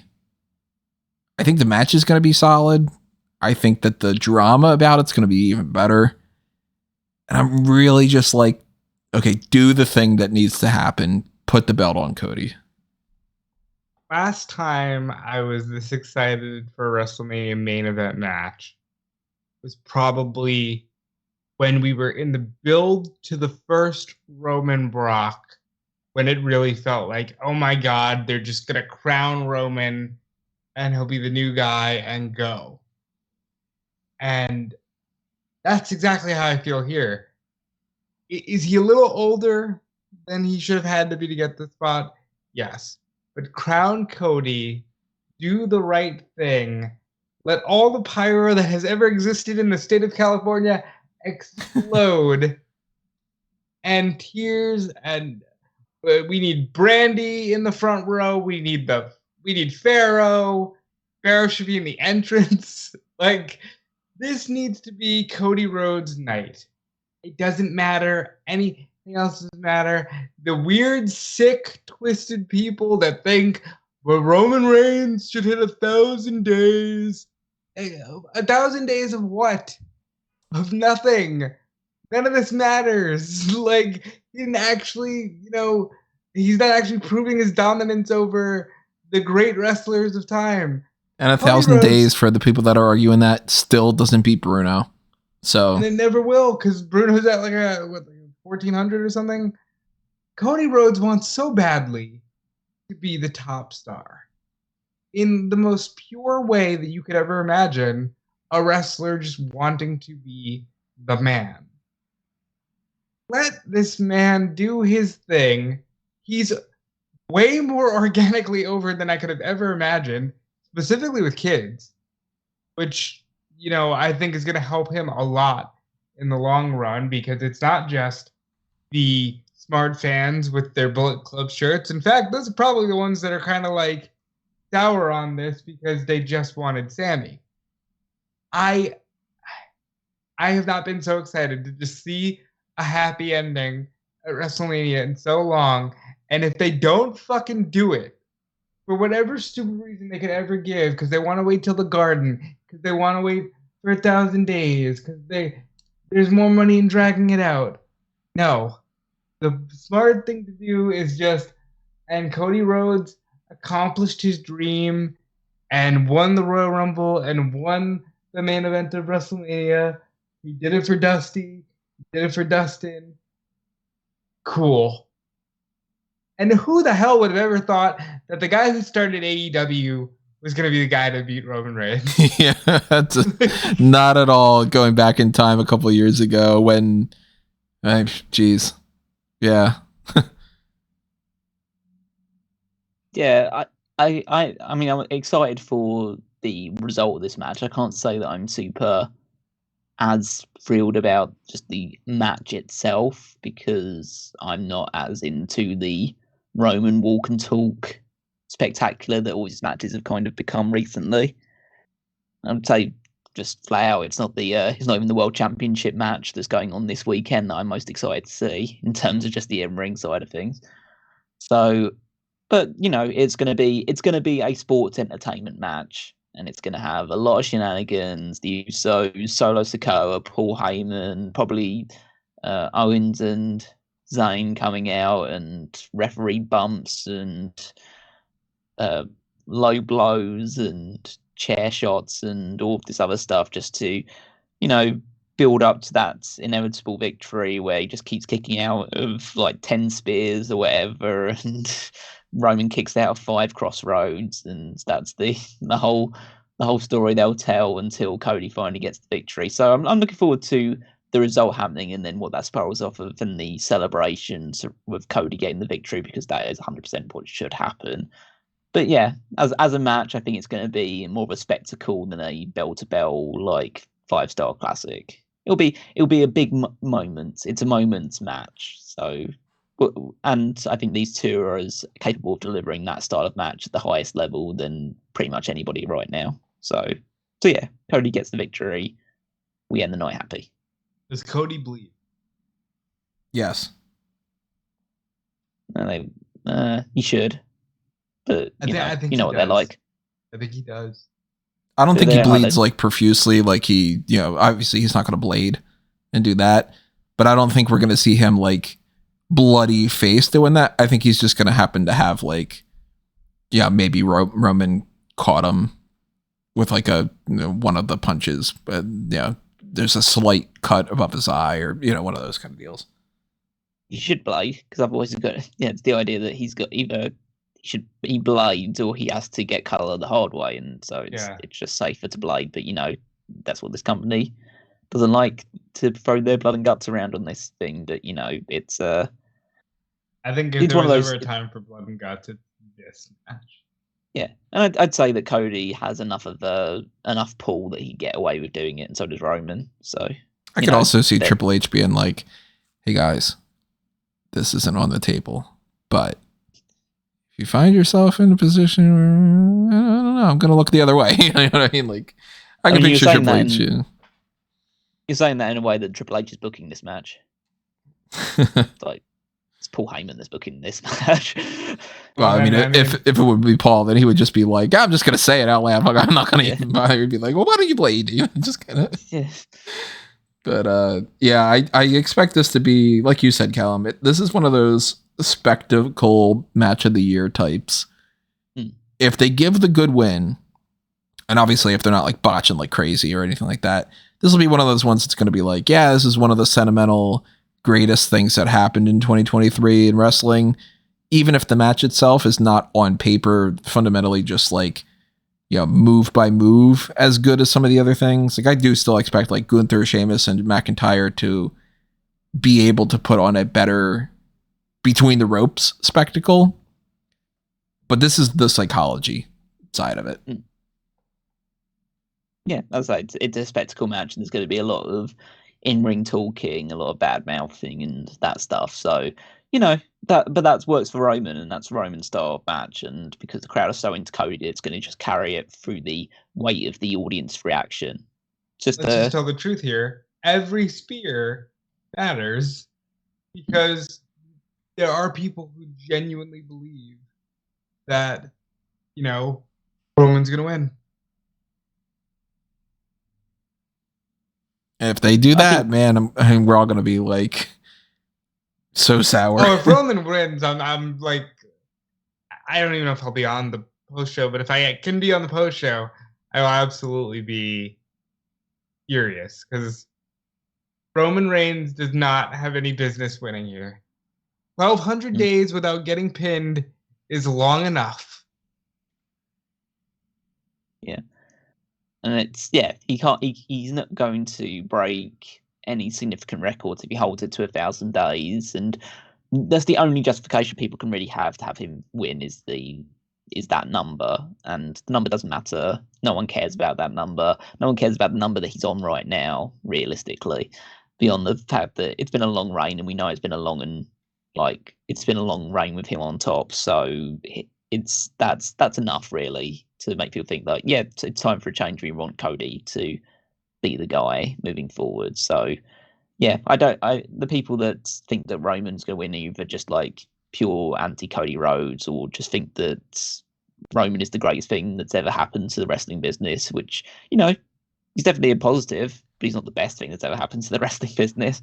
And I think that this is the way that the story needs to end, with somebody who is super over and super hot with the crowd to just beat him, be a babyface champion moving forward, and they'll eventually split the titles.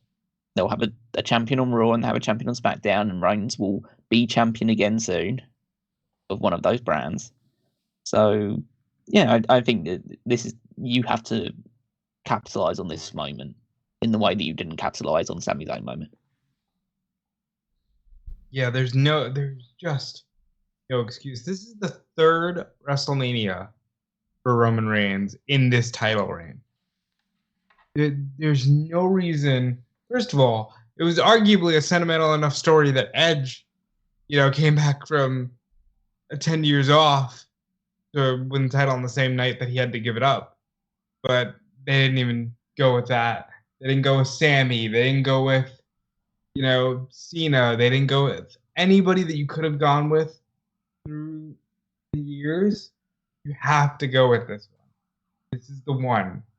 And then I know I mentioned it briefly, but it's also this was Mr. AEW. Nobody was ready to fly the flag for that company more than Cody Rhodes. And now it's just a greater part of his journey. I know you guys have seen the photo of the weight belt that has all the names of the promotions that he worked for on the inside of it to get to this moment. It's such a beautiful moment. Let him win. It's also a really good selling point for people in AEW. You want to jump ship? Look at that. We gave the belt to Cody. Hey, MJF. It's not like we would come bring you in and then bury you. Hey, Kenny. You could be champion. We could tell a story of Cody being champion on one brand and Kenny being on the other brand, And Roman wants to take and should take time off. So you take the belt off of him. You give him a couple months to heal up and to spend some time with his kids and all. Bring Roman back for a match at SummerSlam or Survivor Series or whatever, around that time. Hell, you could still do the match with Roman Reigns against The Rock next year, whether it's for a championship or not. It's not like that ends Roman Reigns and he can never be a thing again or something. No, do the thing, have it be the right story end. Darth Vader beats Emperor, and that's the end of it. No Rey and no other kind of stuff. This Jedi sucks. And, that's the end of it. That should be how WrestleMania ends. We should get a, Bret Hart being lifted up by everybody and celebrating a WrestleMania 10 type moment. Absolutely. So that is currently the breakdown for Mania. Whether or not they change something, I highly doubt they're going to change it. But if they do, it'll only happen pretty much on SmackDown, assumingly. They could, of course, do what they've done before in the past, which is just like, hey, you know what? We decided on the bump to announce that this is a match that's happening on the pre-show or something. But past couple of years, they haven't put a single match on the pre-show. So I think we're getting 2 hours worth of just people talking. just kind of like we got here. But I think that the way that we're probably going to be doing these podcasts over the next few days and stuff, next time around, we are going to be doing the NXT Stand and Deliver pay-per-view predictions tomorrow. We will also talk about the ROH Supercard of Honor stuff. Tomorrow's NXT, it's already pre-recorded, so we know how that's going to work out. Tonight's NXT. And tonight, NXT, tomorrow's NXT podcast. Tonight's NXT, we had it pre-recorded. We know how it's going to play out, but at the same time, we pretty much will already know everything we should know about that. I highly doubt that there's anything on NXT that's going to influence the WrestleMania card, but at some point in the week, whether it's on Friday afternoon or it's Thursday afternoon tied in with the ROH Supercard thing, or it's Wednesday afternoon tied in with that or whatever, we'll do some form of the hot tags. And if they do announce any changes to Mania, we will address them there. But in the meantime, anything that does get switched up, you can find on smarkoutmoment.com. Obviously, live coverage of WrestleMania on smarkoutmoment.com for both nights. Pay-per-view post-show immediately following the pay-per-view on both nights, no matter how fucking tired I am. At the very least, you can count on me being there. I don't know if these guys are going to be willing or able to join me for those, but obviously if they are, then they are going to be on there as well. And I want to know what everybody else has to say, so drop your thoughts in the comments below. Tell us what you think is going to happen at WrestleMania. What are you most excited about? What you not feeling all that much? Who are your picks for all the matches, including even the Andre the Giant Memorial Battle Royal? Stay tuned for even more prediction stuff on like EWN and all that. Obviously, go around to the things I mentioned before, like fanboysanonymous.com, and see what I'm working with there. Check out the Batman and Nighttime Story. Check out the Blueprint Project. Do the Dusty Rhodes Road to WrestleMania contest, sponsored by Fun.com. Get that Dusty Rhodes Funko Pop that is being given away. Vote on that Smark Madness tournament. Make sure that you are also going to anthonymango.com and checking out all the different links that you see there, like my personal Facebook and Twitter account, my Letterboxd, my Instagram that I don't really post much on, but hey, why not? Maybe I'll end up doing more stuff there. And go to the Redbubble and the TeePublic to pick up some merchandise. Make sure you are subscribed. Hit that like button on this to let us know that you liked this video. It actually does help out quite a bit. It might seem like it doesn't, but make sure you click that little button on there. Make sure you hit the thanks button if you want to toss a little spare change our way. The join button for the Patreon stuff or the channel membership on YouTube. And follow what these guys are up to with what they are going to be working on and what they have planned and what their social medias are and so on and so forth. Yep. As for me, Rob, you can follow me everywhere at Dude Police. I'm on the Post Dynamite podcast tomorrow with Alex Golowski. John Ross Sapp is traveling for Mania purposes. I am on the Post SmackDown podcast. I will not be on whatever Hall of Fame watch along these guys do or don't do. I'll be hosting that and potentially doing a Rampage watch along there as well. And I'm on Fightful.com all weekend long covering WrestleMania. I'm on WrestleZone as well covering WrestleMania. A busy week, but I wouldn't rather be anywhere else but with these two guys, including Callum Wiggins. Yes, it's a big week.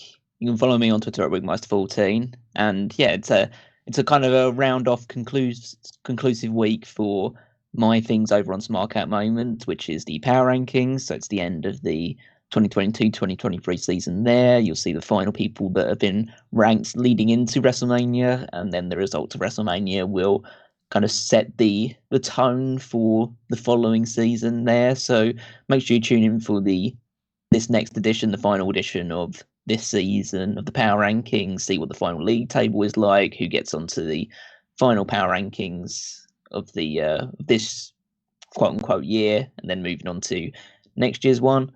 And then there's also the final season the final week of this season of the Fantasy League. It's been an up and down year. Me and Tony have been battling out the top for the vast majority of it, and a few switches back and forth. And WrestleMania will be the final point scored. Of course, it's double points for WrestleMania. That could make all the difference in helping Tony claw back the points he needs to overtake me going into the final weekend. So we'll stay tuned for all that. Follow it at WWEFantasyLeague.com, or you can find it through the navigation of Smark Out Moment. And then, based on the results of the predictions contest, that will set the wheels in motion for whatever the Fantasy League ends up looking like going into next year's competition. But yeah, looking forward to WrestleMania weekend. It's a lot of stuff to be watching and enjoying. Hopefully, all enjoying it. Hopefully, you guys are having a fun WrestleMania week with whatever other shows you might be checking out. If you are doing like the indie shows, or you're doing, you're having like some parties with different people or whatever like that. I don't know, whatever it is you got planned. If you do have anything planned, let us know. I mean, I'm curious to see what people do for their things. I'm just basically going to be hanging out around the apartment and, watching everything with my wife and all. But I know that some people put like pool bets together, and some people have like, they go all out and do some crazy stuff like Super Bowl parties, because this is the Super Bowl essentially of pro wrestling. So have fun with it as much as you can. Hopefully join us along the way. Hopefully you enjoyed this podcast as well. And we will see you next time around with the NXT Stand and Deliver Pay-Per-Viewpoint predictions coming up tomorrow. Adios for now, though, everybody. This has been another Smark Out moment, and we are being counted out.